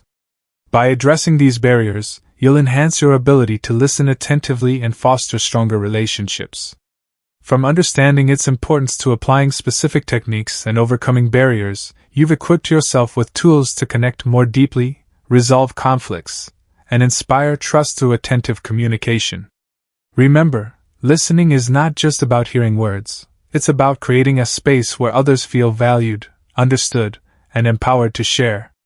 As Carl Rogers, a pioneer in humanistic psychology, famously said, "When someone really hears you without passing judgment on you, without trying to take responsibility for you, without trying to mold you, it feels damn good." In the next chapter, we'll explore how to use communication skills to resolve conflicts peacefully and foster harmony in your relationships. Chapter 5. Resolving conflicts through communication. Conflict is an inevitable part of human interaction. Whether it's a disagreement with a colleague, a misunderstanding with a loved one, or a clash of opinions in a team meeting, conflicts arise when differences in perspectives, values, or goals collide. However, conflict itself isn't inherently negative. It's how we handle it that determines the outcome. Effective communication is the key to transforming conflicts into opportunities for growth, understanding, and collaboration. As Mahatma Gandhi wisely said, "An eye for an eye leaves the whole world blind." Instead of escalating tensions, we can use communication to de-escalate, empathize, and find solutions that benefit everyone involved. In this chapter, we'll explore how to resolve conflicts peacefully through communication. You'll learn how to identify the root causes of conflicts, apply strategies for peaceful resolution, and manage difficult conversations with confidence and empathy. Let's begin by focusing on the first step, identifying the root cause of conflicts. 1. Identifying the root cause of conflicts. To resolve a conflict effectively, you must first understand its underlying cause. Often, what appears to be the issue on the surface is merely a symptom of deeper, unaddressed problems. By digging beneath the surface, you can uncover the true source of tension and address it constructively. 1.1. Why identifying the root cause matters. Imagine two coworkers arguing over who should take responsibility for a missed deadline. On the surface, the conflict seems to be about task ownership. However, upon closer examination, you might discover that the real issue lies in unclear expectations, poor communication, or differing work styles. Without addressing these root causes, the same problem is likely to resurface in the future. Identifying the root cause allows you to prevent recurrence. By solving the core issue, you reduce the likelihood of similar conflicts arising again. Foster understanding. It helps all parties involved see the bigger picture and appreciate each other's perspectives. Build trust. Demonstrating a willingness to dig deeper shows that you care about resolving the issue genuinely, not just sweeping it under the rug.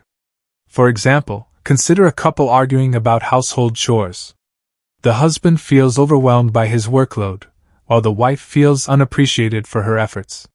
By identifying the root cause, perhaps a lack of clear division of responsibilities, they can work together to create a fair and sustainable solution. 1.2. Common causes of conflicts. Conflicts can stem from a variety of sources. Here are some common causes to watch out for. Miscommunication, ambiguities, assumptions, or misunderstandings often lead to unnecessary disputes. Differing values or beliefs.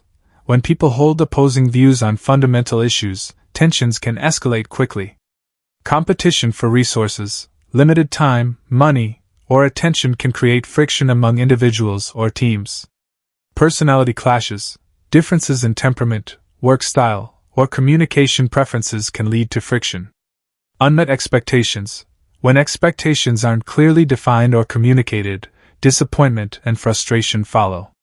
Let's revisit Sarah, the marketing manager. During a project review, she noticed growing tension between two team members over creative decisions. By facilitating a discussion, she discovered that the root cause wasn't artistic differences but rather a lack of clarity about roles and responsibilities. Addressing this issue directly helped restore harmony within the team. 1.3. How to identify the root cause. Uncovering the root cause requires patience, curiosity, and active listening. Here are some steps to guide you. 1. Ask open-ended questions. Encourage the parties involved to share their perspectives without judgment. For example, "Can you tell me more about what led to this situation?" 2. Look beyond symptoms. Don't settle for superficial explanations. Probe deeper to understand the underlying dynamics. 3. Observe nonverbal cues. Pay attention to body language, tone of voice, and facial expressions, which may reveal hidden emotions or concerns. 4. Seek patterns. If similar conflicts keep occurring, there's likely a recurring issue that needs to be addressed.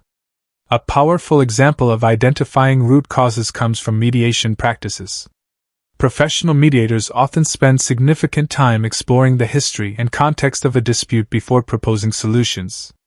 This ensures that the resolution addresses the core problem rather than just its symptoms.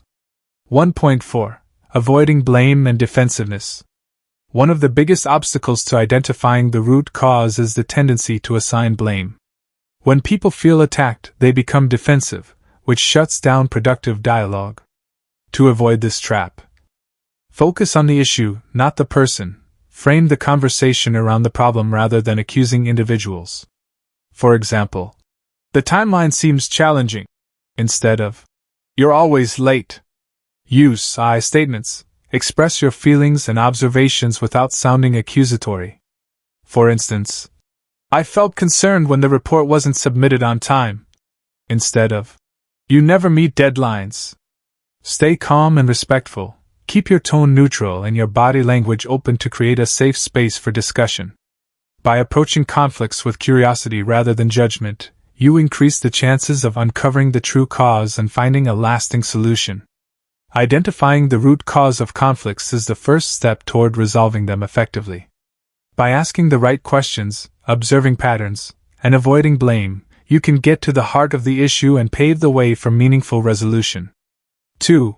Strategies for peaceful resolution. Once you've identified the root cause of a conflict, the next step is to apply strategies that promote understanding, collaboration, and resolution.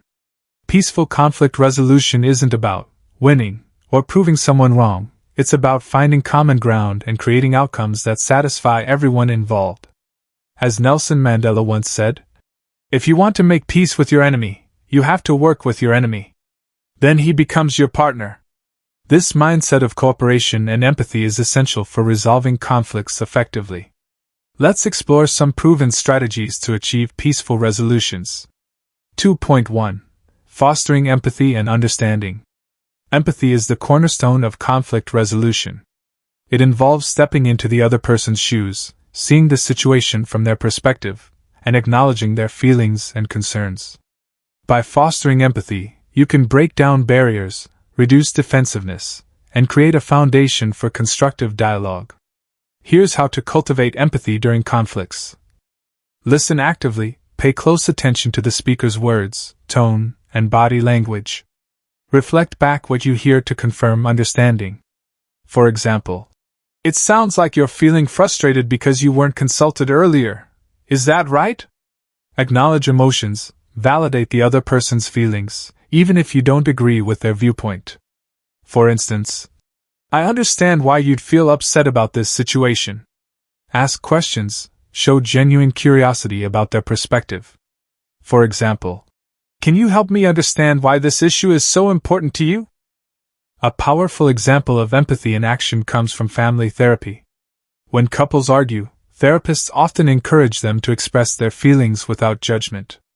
By saying things like, "I hear that you're hurt because I didn't prioritize our plans," they validate each other's emotions and pave the way for healing.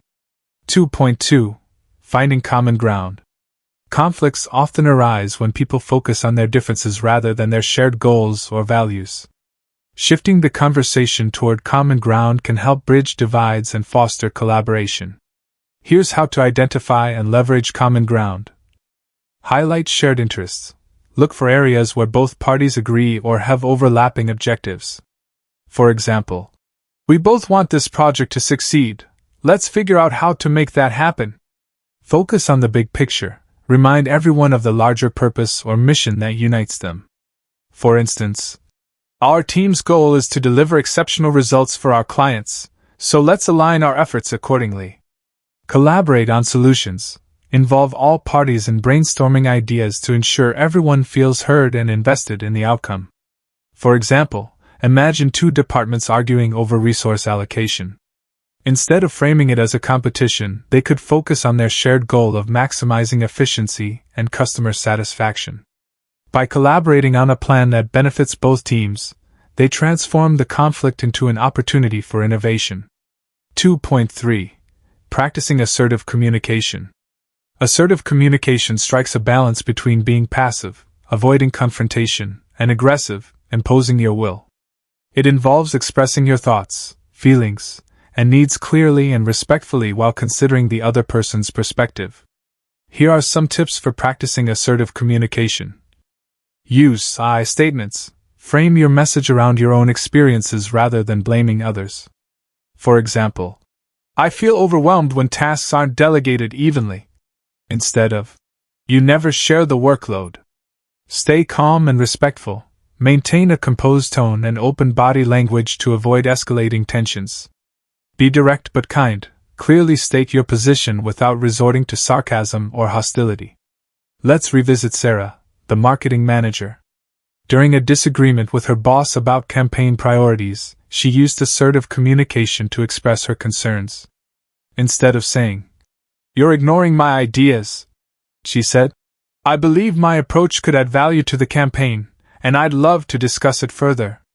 This respectful yet firm approach helped her gain support for her proposal. 2.4. Seeking win-win solutions. Win-win solutions aim to satisfy the needs and interests of all parties involved, rather than forcing one side to compromise entirely.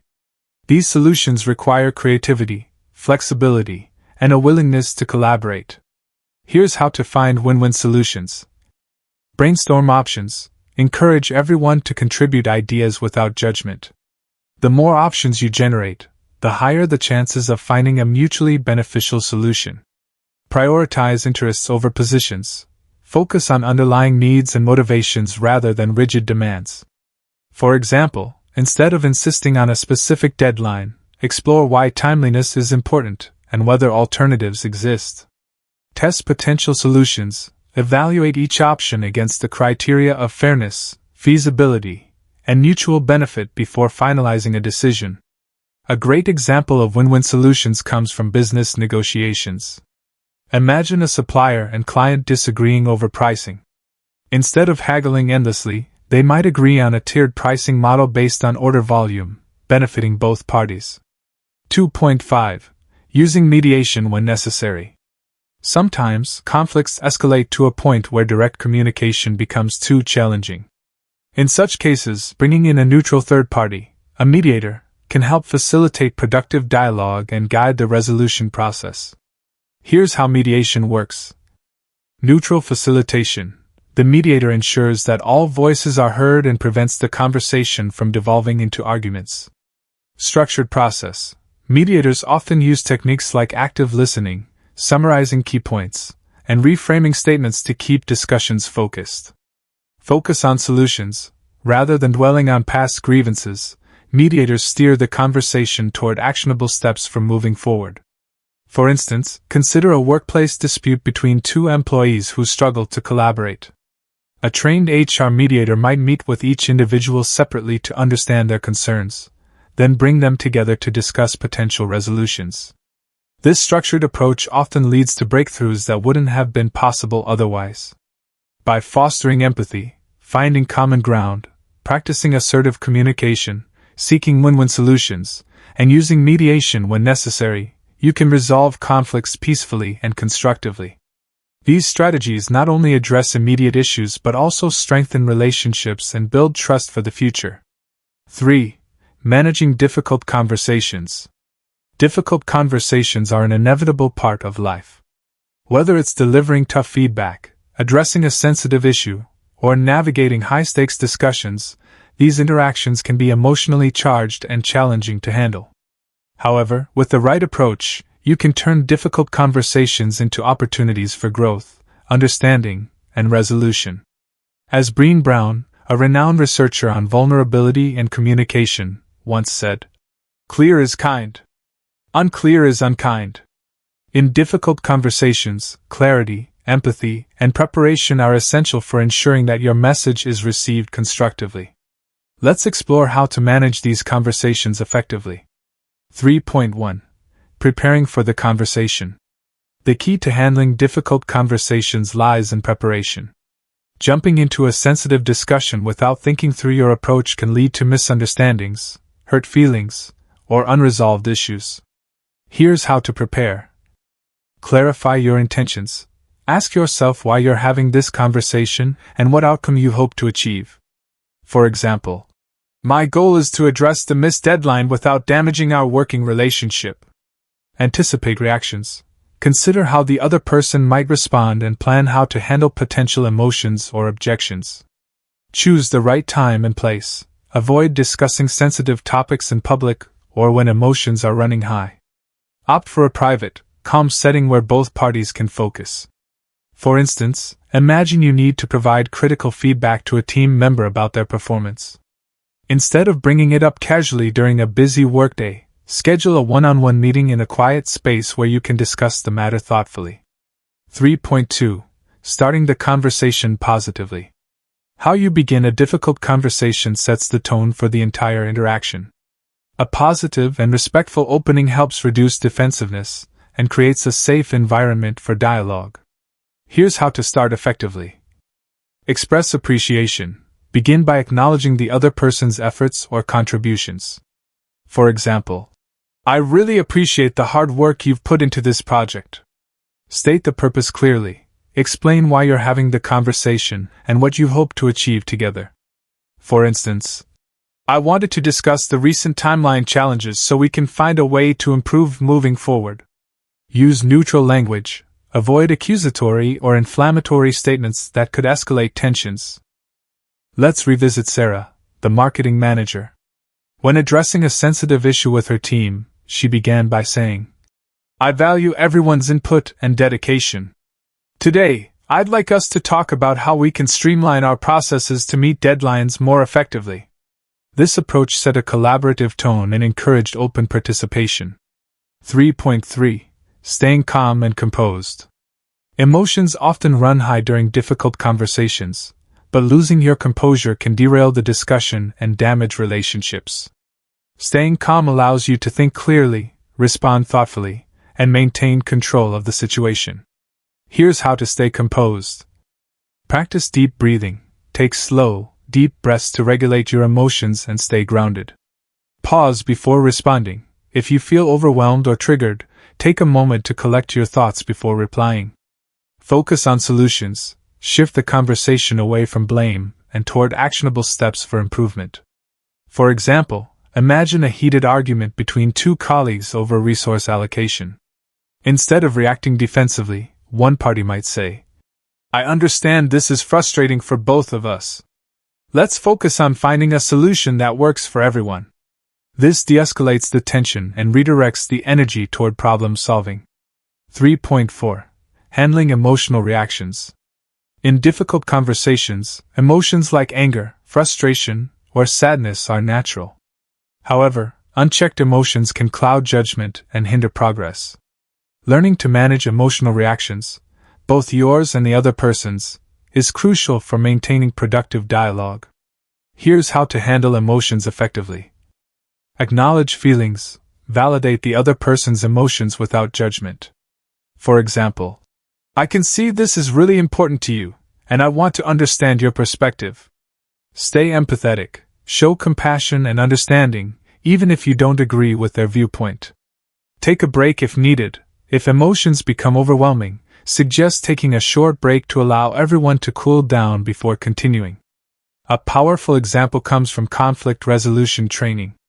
When participants feel flooded with emotions, trainers often recommend stepping away briefly to regain composure.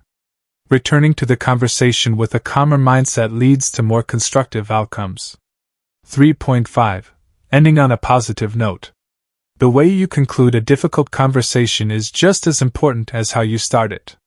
Ending on a positive note reinforces the progress made and leaves both parties feeling hopeful about the future. Here's how to wrap up effectively. Summarize key points. Recap the main takeaways and agreed upon actions to ensure alignment. For example, to summarize, we've decided to adjust the workflow and check in weekly to monitor progress. Express gratitude. Thank the other person for their willingness to engage in the conversation. For instance, I appreciate your openness and commitment to resolving this together. Reaffirm the relationship. Reinforce the importance of the relationship beyond the current issue. For example, our partnership means a lot to me, and I'm confident we can overcome this challenge. For instance, after a tough feedback session, a manager might say, Thank you for being open to this discussion. I know we'll continue to grow stronger as a team because of your dedication. This leaves the employee feeling valued and motivated to improve. From identifying root causes and applying peaceful strategies to managing difficult conversations, you've equipped yourself with tools to navigate disagreements constructively and foster harmony in your relationships. Remember, conflict isn't something to fear, it's an opportunity to deepen understanding, strengthen connections, and create lasting solutions. As John F. Kennedy once said. Let us never negotiate out of fear, but let us never fear to negotiate. Approach every conflict with courage, empathy, and a commitment to finding common ground. In the next chapter, we'll explore how to build stronger relationships through effective communication, fostering deeper connections, expressing gratitude, and setting healthy boundaries. Chapter 6: Building Stronger Relationships. Relationships are the foundation of a fulfilling life, whether they're personal, professional, or social. Strong relationships bring joy, support, and opportunities, while weak or strained ones can lead to stress, isolation, and missed chances for growth. But how do you build and maintain meaningful connections in a world that often feels rushed and disconnected? The answer lies in effective communication. By expressing appreciation, setting healthy boundaries, and nurturing trust, you can create relationships that stand the test of time. As Maya Angelou once said, "I've learned that people will forget what you said, people will forget what you did, but people will never forget how you made them feel." In this chapter, we'll explore how to strengthen your relationships through intentional and thoughtful communication. Let's begin by focusing on the first pillar of building stronger relationships: expressing appreciation and gratitude. 1. Expressing appreciation and gratitude. Gratitude is one of the simplest yet most powerful ways to strengthen relationships. When you express genuine appreciation, you not only make others feel valued but also reinforce positive behaviors and foster a culture of mutual respect. 1.1. Why gratitude matters. In our fast-paced lives, it's easy to take people for granted, to assume that their efforts, presence, or support are simply expected. However, failing to acknowledge someone's contributions can leave them feeling unappreciated and disconnected.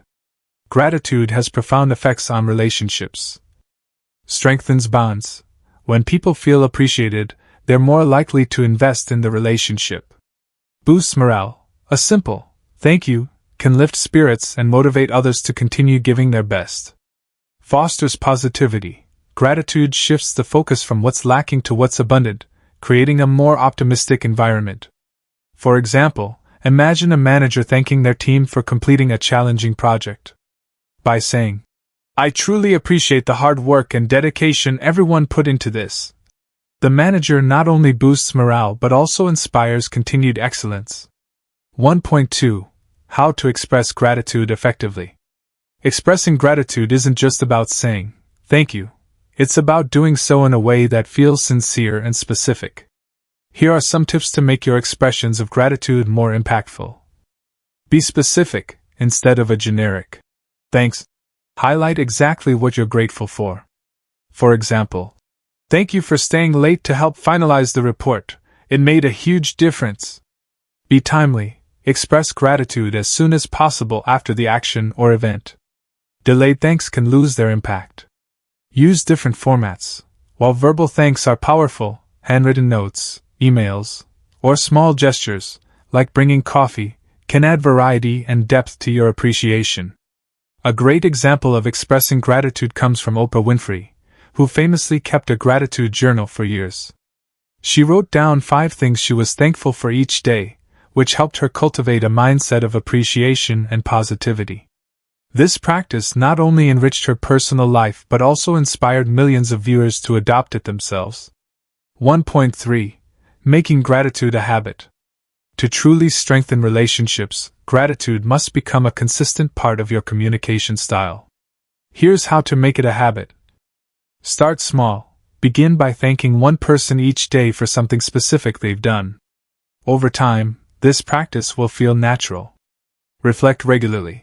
At the end of each week, think about who has supported you and how you can show your appreciation. Encourage reciprocity. When you express gratitude, you inspire others to do the same, creating a ripple effect of positivity. Let's revisit Sarah, the marketing manager. During team meetings, she began incorporating a gratitude moment, where she acknowledged individual contributions. For instance, "I want to thank Alex for his creative input on the campaign. It really elevated our strategy." This simple practice boosted team morale and strengthened collaboration. 1.4. Avoiding common pitfalls. While gratitude is powerful, It's important to avoid these common mistakes. Being generic, vague expressions like, "Thanks for everything," lack impact. Be specific about what you're grateful for. Overlooking effort. Don't reserve gratitude only for big achievements. Acknowledge small acts of kindness and effort too. Waiting too long. Delayed gratitude can feel insincere or forgotten. Express thanks promptly whenever possible. By making gratitude a cornerstone of your communication, you'll create relationships that are deeper, more resilient, and mutually rewarding. Expressing appreciation and gratitude is a simple yet transformative way to strengthen relationships. By being specific, timely, and consistent in your expressions of thanks, you can make others feel valued and inspire a culture of positivity and mutual respect. 2. Setting healthy boundaries. Boundaries are the invisible lines that define what is acceptable and unacceptable in a relationship. They protect your time, energy, and emotional well-being while also respecting the needs and limits of others. Without healthy boundaries, relationships can become imbalanced, leading to resentment, burnout, or conflict. As Brené Brown, a renowned researcher on vulnerability and relationships, once said, "Daring to set boundaries is about having the courage to love ourselves even when we risk disappointing others." Setting boundaries isn't about being selfish. It's about fostering mutual respect and ensuring that relationships remain healthy and sustainable. Let's explore how to establish and maintain boundaries effectively. 2.1. Why boundaries are essential. Boundaries serve as a framework for healthy interactions. They help clarify expectations, prevent misunderstandings, and ensure that both parties feel respected and valued. Without boundaries, you may overextend yourself, leading to exhaustion and frustration. Others might unintentionally take advantage of your generosity or flexibility. Resentment can build when your needs aren't acknowledged or met. For example, imagine a friend who constantly calls late at night to vent about their problems. While you want to be supportive, the late-night calls disrupt your sleep and leave you drained. By setting a boundary, such as suggesting phone calls only during certain hours, you preserve your well-being while still maintaining the friendship. 2.2. Types of boundaries. Boundaries can take many forms, depending on the context and nature of the relationship. Here are some common types. Physical boundaries. These involve personal space and physical touch. For instance, letting someone know you're uncomfortable with hugs or close proximity. Emotional boundaries. These protect your emotional energy by limiting exposure to toxic behaviors or excessive demands. For example, saying, "I need some time to process this before discussing it further." Time boundaries. These ensure you allocate your time wisely and avoid overcommitting. For instance, declining additional tasks when your schedule is full. Digital boundaries. These regulate how and when you engage online. For example, setting specific times to check emails or turning off notifications after work hours. Let's revisit Sarah, the marketing manager. She noticed that her team often reached out with non-urgent requests late in the evening, disrupting her personal time. By clearly communicating her availability, "I'm happy to address urgent matters during work hours, but please save non-urgent questions for the next day," she established a boundary that benefited both her and her team. 2.3. How to set boundaries respectfully. Setting boundaries requires tact and empathy to avoid alienating others. Here's how to do it effectively. Be clear and direct. State your boundary in a straightforward manner without ambiguity. For example, "I need Sundays to recharge, so I won't be available for work-related discussions on that day." Explain your reasoning. If appropriate, providing context helps others understand your perspective. For instance, "I've been feeling overwhelmed lately, so I'm setting aside time each evening to focus on my family." Use I statements. Frame your boundary around your needs rather than blaming others. For example, "I feel stretched thin when I take on too many projects, so I need to limit my commitments." A powerful example of respectful boundary setting comes from parenting. Imagine a parent telling their child, "I love spending time with you, but I also need some quiet time to rest. Let's plan our activities so we both feel refreshed." This approach acknowledges the child's needs while asserting the parent's limits. 2.4. Handling resistance to boundaries. Not everyone will respond positively to your boundaries, especially if they're accustomed to having unlimited access to your time or resources. Some may perceive your limits as rejection or criticism. Here's how to handle resistance gracefully. Stay calm and firm. Reiterate your boundary calmly without apologizing excessively. For example, I understand this might be inconvenient, but it's important for me to prioritize my health. Acknowledge their feelings. Validate their emotions without compromising your stance. For instance, I hear that this change might feel frustrating, and I appreciate your understanding. Offer alternatives. If possible, suggest alternative solutions to minimize disruption. For example, while I can't attend meetings after 6 p.m., I'm happy to review materials beforehand. For instance, imagine a colleague expressing disappointment when you decline an extra project due to workload constraints. Instead of backing down, you might say, I wish I could help, but taking on more right now would compromise the quality of my current work. Let's revisit this in a few weeks. 2.5. Maintaining boundaries over time. Setting boundaries is just the first step. The real challenge lies in maintaining them consistently. Here's how to reinforce your boundaries. Practice saying no. Saying no politely but firmly is a skill that improves with practice. For example, thank you for thinking of me, but I need to decline this opportunity. Avoid over-explaining. Once you've stated your boundary, resist the urge to justify it excessively. Over-explaining can weaken your position. Revisit and adjust. As circumstances change, reassess your boundaries to ensure they still align with your needs and values. By setting and maintaining healthy boundaries, you create a foundation of mutual respect and trust in your relationships. Setting healthy boundaries is a vital component of building stronger relationships. By defining your limits clearly and respectfully, you protect your well-being while fostering an environment of mutual understanding and support. 3. Maintaining long-term connections. Building strong relationships is just the beginning. The real challenge lies in nurturing and sustaining them over time. Relationships require ongoing effort, attention, and care to remain meaningful and fulfilling. As Aristotle once said, friendship is a single soul dwelling in two bodies. In other words, true connections are built on shared experiences, mutual respect, and consistent investment. Let's explore how to maintain long-term relationships through thoughtful communication and intentional actions. 3.1. The importance of consistency.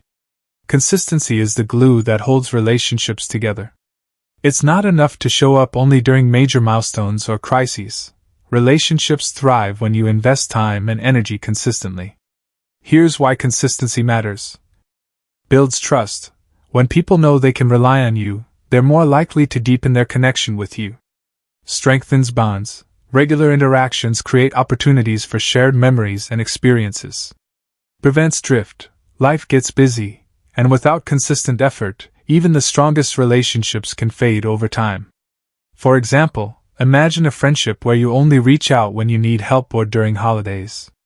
Over time, the relationship may feel transactional or one-sided. By staying in touch regularly, even through small gestures like a quick text or phone call, you reinforce the bond and keep the connection alive. 3.2. Prioritizing open communication. Open communication is the lifeblood of any lasting relationship. It ensures that misunderstandings are addressed promptly, emotions are expressed honestly, and both parties feel heard and valued. Here's how to foster open communication. Check in regularly. Make it a habit to ask how the other person is doing, not just superficially, but genuinely. For example, how have you been feeling lately? I'd love to hear about what's going on in your life. Encourage vulnerability. Create a safe space for others to share their thoughts and feelings without fear of judgment. For instance, I'm here to listen if there's anything you want to talk about. Address issues early. Don't let resentment or frustration fester. Address concerns calmly and constructively as soon as they arise. Let's revisit Sarah, the marketing manager. She made it a point to schedule monthly one-on-one meetings with her team members to discuss not just work-related topics but also personal goals and challenges. This practice helped her build trust and strengthen her professional relationships. 3.3. Celebrating milestones and small wins. Celebrating milestones, both big and small, is a powerful way to show that you value someone and are invested in their journey. Whether it's a promotion, a birthday, or simply completing a challenging task, acknowledging these moments reinforces your connection. Here's how to celebrate effectively. Be specific. Highlight exactly what you're celebrating and why it matters. For example, "Congratulations on landing that new client. I know how hard you worked for it." Personalize your gestures. Tailor your celebration to the individual's preferences. Some might appreciate public recognition, while others prefer private acknowledgement. Don't wait for big events. Celebrate everyday wins too, like finishing a tough project or trying something new. A great example comes from mentorship relationships. Imagine a mentor sending a congratulatory note to their mentee after they secure their first job. This simple gesture not only celebrates the achievement but also strengthens the mentor-mentee bond. 3.4. Practicing forgiveness and letting go of grudges. No relationship is perfect, and conflicts are bound to arise. Holding on to grudges or past mistakes can erode trust and damage connections. Practicing forgiveness allows you to move forward and focus on the positive aspects of the relationship. Here's how to cultivate forgiveness. Acknowledge hurt feelings. Recognize and validate your emotions before attempting to forgive. For example, "I felt hurt when you canceled our plans last minute, but I understand things happen." Communicate honestly. Share your feelings calmly and give the other person a chance to explain or apologize. Focus on growth. Use the experience as an opportunity to strengthen the relationship rather than dwell on negativity. For instance, imagine a sibling forgetting your birthday due to a hectic schedule. Instead of harboring resentment, you might say, "I was disappointed, but I know you didn't mean to hurt me. Let's plan something fun soon." This approach fosters healing and prevents lingering tension. 3.5. Making time for meaningful interactions. In today's fast-paced world, it's easy to let relationships slip into the background. However, meaningful interactions, whether in person or virtual, are essential for maintaining long-term connections. Here's how to prioritize quality time. Schedule regular meetups. Set aside dedicated time for friends, family, or colleagues, even if it's just a coffee chat or video call. Be present during interactions. Eliminate distractions and focus fully on the other person. Put away your phone and maintain eye contact. Create shared experiences. Engage in activities that bring joy and strengthen bonds, such as cooking together, taking a walk, or working on a project. A powerful example comes from long-distance friendships. Imagine scheduling monthly video calls with a childhood friend who lives abroad. By sharing updates, reminiscing about old memories, and planning future visits, you keep the relationship vibrant despite the distance. From expressing gratitude and setting healthy boundaries to maintaining long-term connections, you've equipped yourself with tools to nurture meaningful, resilient, and mutually rewarding relationships. Remember, relationships are like gardens. They require regular care, attention, and nourishment to flourish. As Helen Keller once said, "Walking with a friend in the dark is better than walking alone in the light." Cherish the connections you have, and continue to invest in them with intention and heart. In the next chapter, we'll explore how to apply your communication skills to achieve success in various areas of life, from career growth to personal development. Chapter 7. Applying communication skills for success. Communication is the bridge that connects us to opportunities, relationships, and achievements. Whether you're striving for career advancement, personal growth, or meaningful contributions to your community, effective communication is the key to unlocking your potential. As Tony Robbins, a renowned motivational speaker, once said, "The way we communicate with others and with ourselves ultimately determines the quality of our lives." In this chapter, we'll explore how to apply the communication skills you've learned throughout this audiobook to achieve success in various aspects of life. From excelling in professional settings to fostering personal development and making a positive impact on others, these strategies will empower you to leverage communication as a tool for transformation and achievement. Let's begin by focusing on the first area: achieving career growth through effective communication. 1. Achieving career growth through effective communication. Your ability to communicate effectively can significantly influence your career trajectory. From acing job interviews to leading teams and navigating workplace dynamics, strong communication skills are essential for professional success. 1.1. Mastering job interviews. Job interviews are often the first step toward career advancement, and your communication style plays a pivotal role in making a lasting impression. Here's how to excel. Prepare thoughtfully, research the company, understand the role, and anticipate potential questions. Practice answering common interview questions using the STAR method: situation, task, action, result, to structure your responses clearly. Showcase confidence, maintain eye contact, speak clearly, and use positive body language to convey self-assurance. For example, sit up straight, smile warmly, and offer a firm handshake. Ask insightful questions. Demonstrate genuine interest by asking thoughtful questions about the company culture, team dynamics, or future projects. For instance, can you share more about how success is measured in this role? A powerful example comes from a candidate who prepared extensively for an interview by tailoring their answers to align with the company's core values. By articulating how their skills and experiences matched the organization's mission, they stood out among other applicants and secured the position. 1.2. Building strong professional relationships. In any workplace, relationships are the foundation of collaboration and success. Here's how to build and maintain strong professional connections. Communicate proactively. Regularly update colleagues and supervisors on your progress, challenges, and ideas. For example, I wanted to share some initial findings from the project. I'd love your feedback. Seek mentorship. Identify mentors who can guide your career growth and communicate openly about your goals and aspirations. For instance, I admire your leadership style and would love to learn more about how you approach decision-making. Resolve conflicts constructively. Address disagreements professionally by focusing on solutions rather than blame. For example, I understand there's a difference in opinion here. Let's brainstorm ways to align our approaches. Let's revisit Sarah, the marketing manager. She built strong relationships with her team by actively seeking their input, providing constructive feedback, and celebrating their successes. These efforts not only boosted morale but also enhanced her reputation as a collaborative leader. 1.3. Leading with influence and authority. Effective leaders don't just give orders, they inspire, motivate, and empower others through clear and empathetic communication. Here's how to lead with influence. Articulate a clear vision. Share your goals and expectations in a way that resonates with your team. For example, our mission is to deliver exceptional results while fostering a culture of innovation and inclusivity. Encourage open dialogue. Create an environment where team members feel comfortable sharing ideas, concerns, and feedback. For instance, I value everyone's input.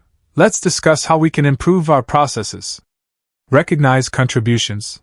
Publicly acknowledge individual and team achievements to reinforce motivation and loyalty. For example, I want to thank the design team for their creativity and dedication. It truly elevated the campaign. A great example of influential leadership comes from Satya Nadella, CEO of Microsoft.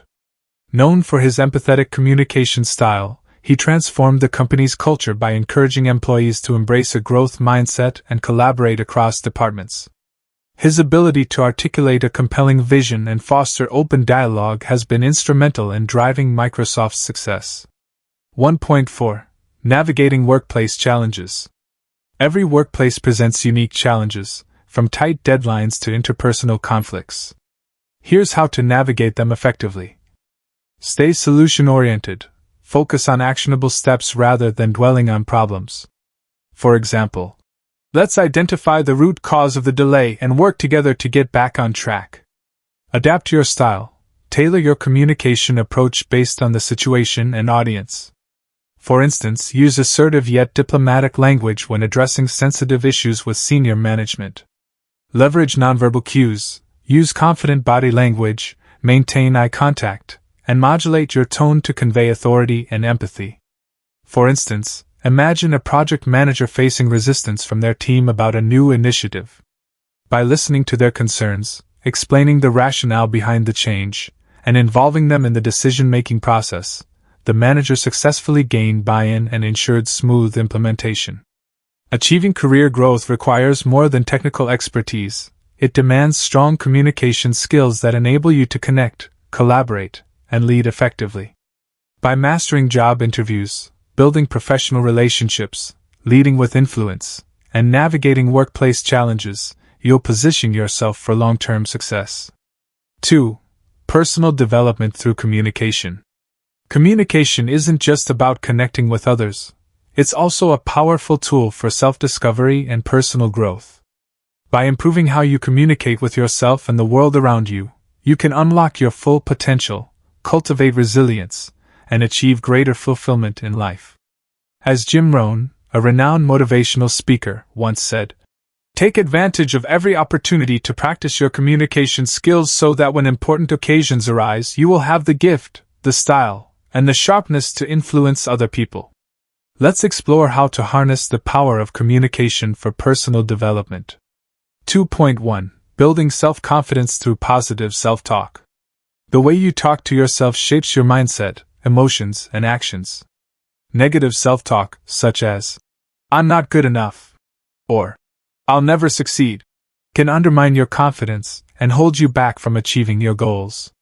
On the other hand, positive self-talk fosters self-belief and resilience. Here's how to practice positive self-talk. Challenge negative thoughts. When you catch yourself thinking negatively, reframe it into a more constructive statement. For example, replace "I messed up" with "This is an opportunity to learn and improve." Affirm your strengths. Regularly remind yourself of your abilities and accomplishments. For instance, "I've overcome challenges before, and I can do it again." Visualize success. Use affirmations and visualization techniques to imagine yourself succeeding in various scenarios. For example, "I see myself delivering a confident presentation and receiving positive feedback." A powerful example comes from athletes who use positive self-talk to enhance performance. Imagine a runner repeating, "I am strong, I am capable, I can push through this," during a marathon. This mental reinforcement helps them stay focused and motivated. 2.2. Cultivating emotional intelligence. Emotional intelligence, the ability to recognize, understand, and manage your own emotions, as well as those of others, is a cornerstone of personal development. Strong communication skills are essential for developing emotional intelligence. Here's how to enhance emotional intelligence through communication. Practice self-awareness. Reflect on your emotions and triggers regularly. Journaling or meditating can help you gain clarity about your feelings. Develop empathy. Actively listen to others and try to understand their perspectives without judgment. For example, "I hear that you're feeling overwhelmed. How can I support you?" Regulate emotions. Learn to express your emotions constructively rather than reacting impulsively. For instance, take a deep breath before responding to criticism or frustration. Let's revisit Sarah, the marketing manager. She noticed that stress often led her to snap at her team during high-pressure situations. By practicing emotional regulation, pausing to breathe and assess her emotions before reacting, she became calmer and more composed, earning respect from her colleagues. 2.3. Setting and communicating personal goals. Goal setting is a fundamental aspect of personal development, and effective communication plays a crucial role in turning aspirations into reality. Here's how to set and communicate your goals effectively. Be specific and measurable. Clearly define what you want to achieve and how you'll measure progress. For example, "I aim to read one personal development book per month to expand my knowledge." Share your goals. Communicate your intentions with trusted friends, mentors, or accountability partners. For instance, "I'm working on improving my public speaking skills. I'd love your feedback after my next presentation." Break goals into actionable steps. Divide larger objectives into smaller, manageable tasks to maintain momentum. For example, "To prepare for my certification exam, I'll study for 1 hour each evening. A great example of goal communication comes from entrepreneurs who pitch their vision to investors. By articulating clear, compelling goals and demonstrating actionable plans, they inspire confidence and secure support for their ventures. 2.4. Seeking feedback for growth. Feedback is a valuable tool for personal development, but receiving it requires openness and humility. Here's how to seek and apply feedback effectively. Ask for constructive criticism, approach mentors, peers, or supervisors and request specific areas for improvement. For example, what's one skill you think I could develop further? Listen without defensiveness. Accept feedback graciously, even if it's difficult to hear. For instance, thank you for sharing that. I'll work on addressing it. Implement changes. Use feedback as a roadmap for growth. For example, if someone suggests improving your time management, create a daily schedule to prioritize tasks. For instance, imagine a writer receiving feedback on their manuscript. Instead of dismissing critiques, they embrace them as opportunities to refine their work, ultimately producing a stronger final product. 2.5. Practicing gratitude and reflection. Gratitude and reflection are powerful practices for personal growth. They help you appreciate your progress, identify areas for improvement, and maintain a positive outlook. Here's how to incorporate these practices into your routine. Keep a gratitude journal. Write down 3 things you're thankful for each day. For example, I'm grateful for my supportive family, my health, and the opportunity to learn new skills. Reflect on challenges. Analyze setbacks to extract lessons and insights. For instance, what did I learn from this experience, and how can I apply it moving forward? Celebrate small wins. Acknowledge incremental progress to stay motivated. For example, I completed my first week of consistent exercise. This is a step toward my fitness goals.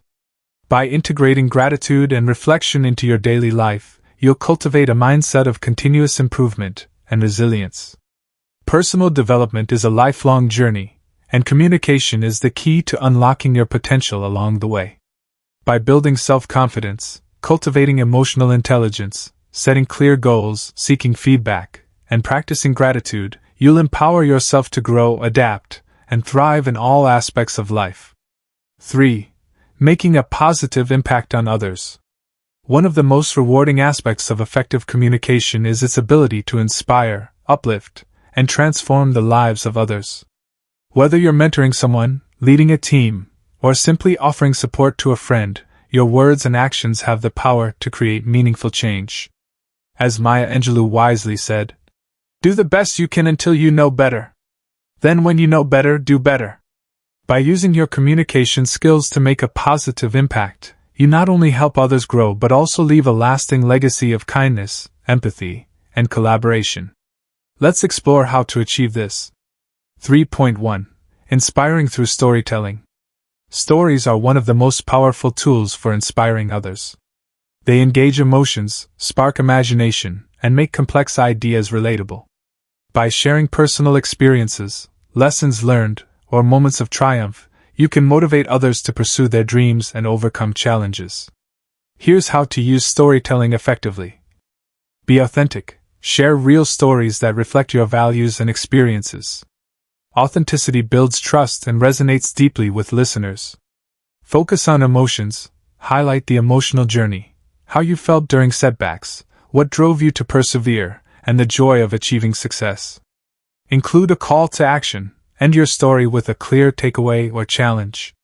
For example, if I can overcome my fears, so can you. Take that first step today. A powerful example comes from Malala Yousafzai, who uses her personal story of resilience and courage to advocate for girls' education worldwide. Her ability to connect emotionally through storytelling has inspired millions to join her cause. 3.2. Fostering collaboration and teamwork. Collaboration thrives when individuals feel valued, heard, and empowered to contribute. As a communicator, you play a crucial role in fostering teamwork by creating an inclusive environment where everyone's voice matters. Here's how to encourage collaboration. Encourage participation. Invite input from all team members. especially those who may be quieter or less assertive. For example, "I'd love to hear your thoughts on this idea. Your perspective is important." Celebrate diversity, acknowledge and appreciate different viewpoints, backgrounds, and approaches. For instance, "Your unique experience adds incredible value to our discussion." Facilitate open dialogue. Create opportunities for open conversations where people can share ideas freely without fear of judgment. Let's revisit Sarah, the marketing manager. During brainstorming sessions, she ensured everyone had a chance to contribute by asking specific questions like, "What's one creative idea you'd suggest for this campaign?" This approach not only boosted participation but also generated innovative solutions. 3.3. Mentoring and supporting growth. Mentorship is a profound way to make a positive impact on others. By sharing your knowledge, offering guidance, and providing encouragement, you can help someone unlock their potential and achieve their goals. Here's how to be an effective mentor. Listen actively, understand the mentee's aspirations, challenges, and needs before offering advice. For example, "Tell me more about what you're hoping to achieve in the next year." Provide constructive feedback, offer actionable suggestions while highlighting strengths. For instance, "You're doing great with client presentations. Let's work on structuring your arguments more clearly." Lead by example. Demonstrate the behaviors and attitudes you want to instill. For example, show resilience in the face of challenges or model effective time management. A great example of impactful mentorship comes from Oprah Winfrey, who credits much of her success to the mentors who guided her early career. She now pays it forward by mentoring young professionals and empowering them to pursue their passions. 3.4. Leaving a lasting legacy. Your words and actions today shape the legacy you leave behind tomorrow. By consistently communicating with empathy, integrity, and purpose, you can inspire others to carry forward your values and vision. Here's how to build a meaningful legacy. Live your values. Align your communication and behavior with the principles you believe in. For example, if you value inclusivity, ensure your language and actions reflect that commitment. Empower others. Help others succeed by sharing resources, opportunities, and encouragement. For instance, "I believe in your potential. I'd love to see you take the lead on this project." Reflect on your impact. Regularly assess how your interactions influence others. Ask yourself, "Am I leaving people feeling inspired, supported, and motivated?" For example, imagine a teacher who dedicates their career to nurturing students' curiosity and confidence. Years later, former students credit that teacher with shaping their careers and outlook on life, a testament to the enduring power of positive influence. 3.5. Practicing kindness in everyday interactions. Small acts of kindness can have a ripple effect, touching lives in ways you may never fully realize. Whether it's offering a genuine compliment, lending a listening ear, or simply smiling at a stranger, these gestures create a culture of compassion and connection. Here's how to practice kindness daily. Be present. Give your full attention during conversations, showing that you genuinely care. Express appreciation. Thank people for their efforts, no matter how small. For example, "I really appreciate how you helped organize that meeting. It made a big difference." Offer support.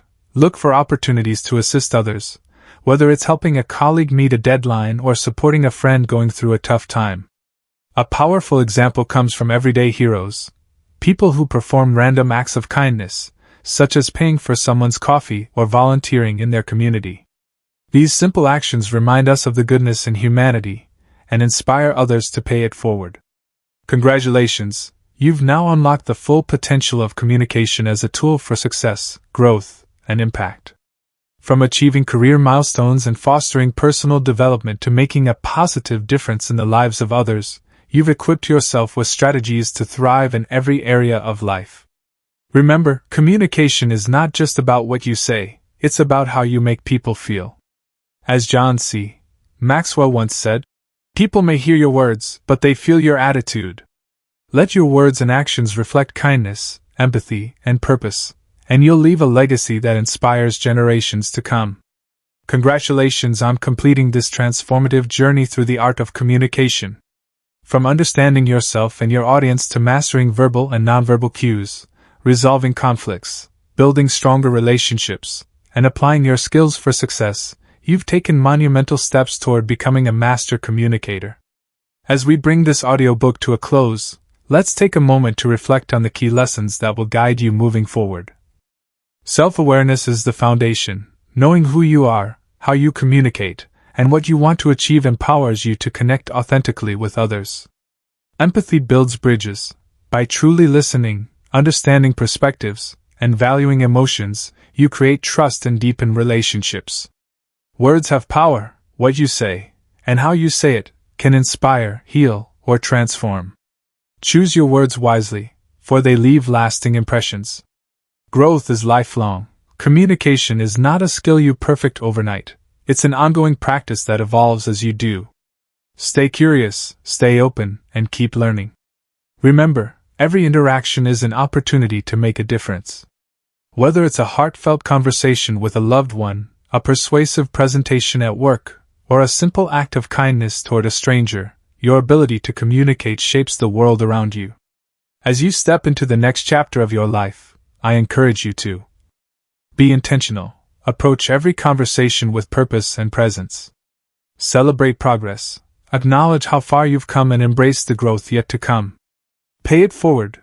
Use your skills to uplift others, inspire change, and leave a legacy of connection and compassion. Finally, always remember the words of George Bernard Shaw. The single biggest problem in communication is the illusion that it has taken place. Keep striving to communicate clearly, listen deeply, and connect meaningfully. Thank you for joining me on this incredible journey.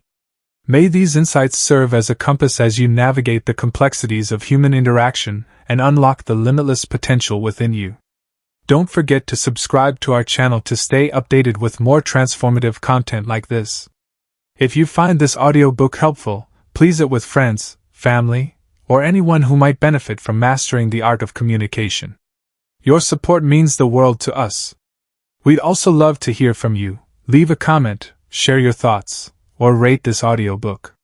Your feedback inspires us to create even better content for you. Together, let's build a community of confident communicators and lifelong learners.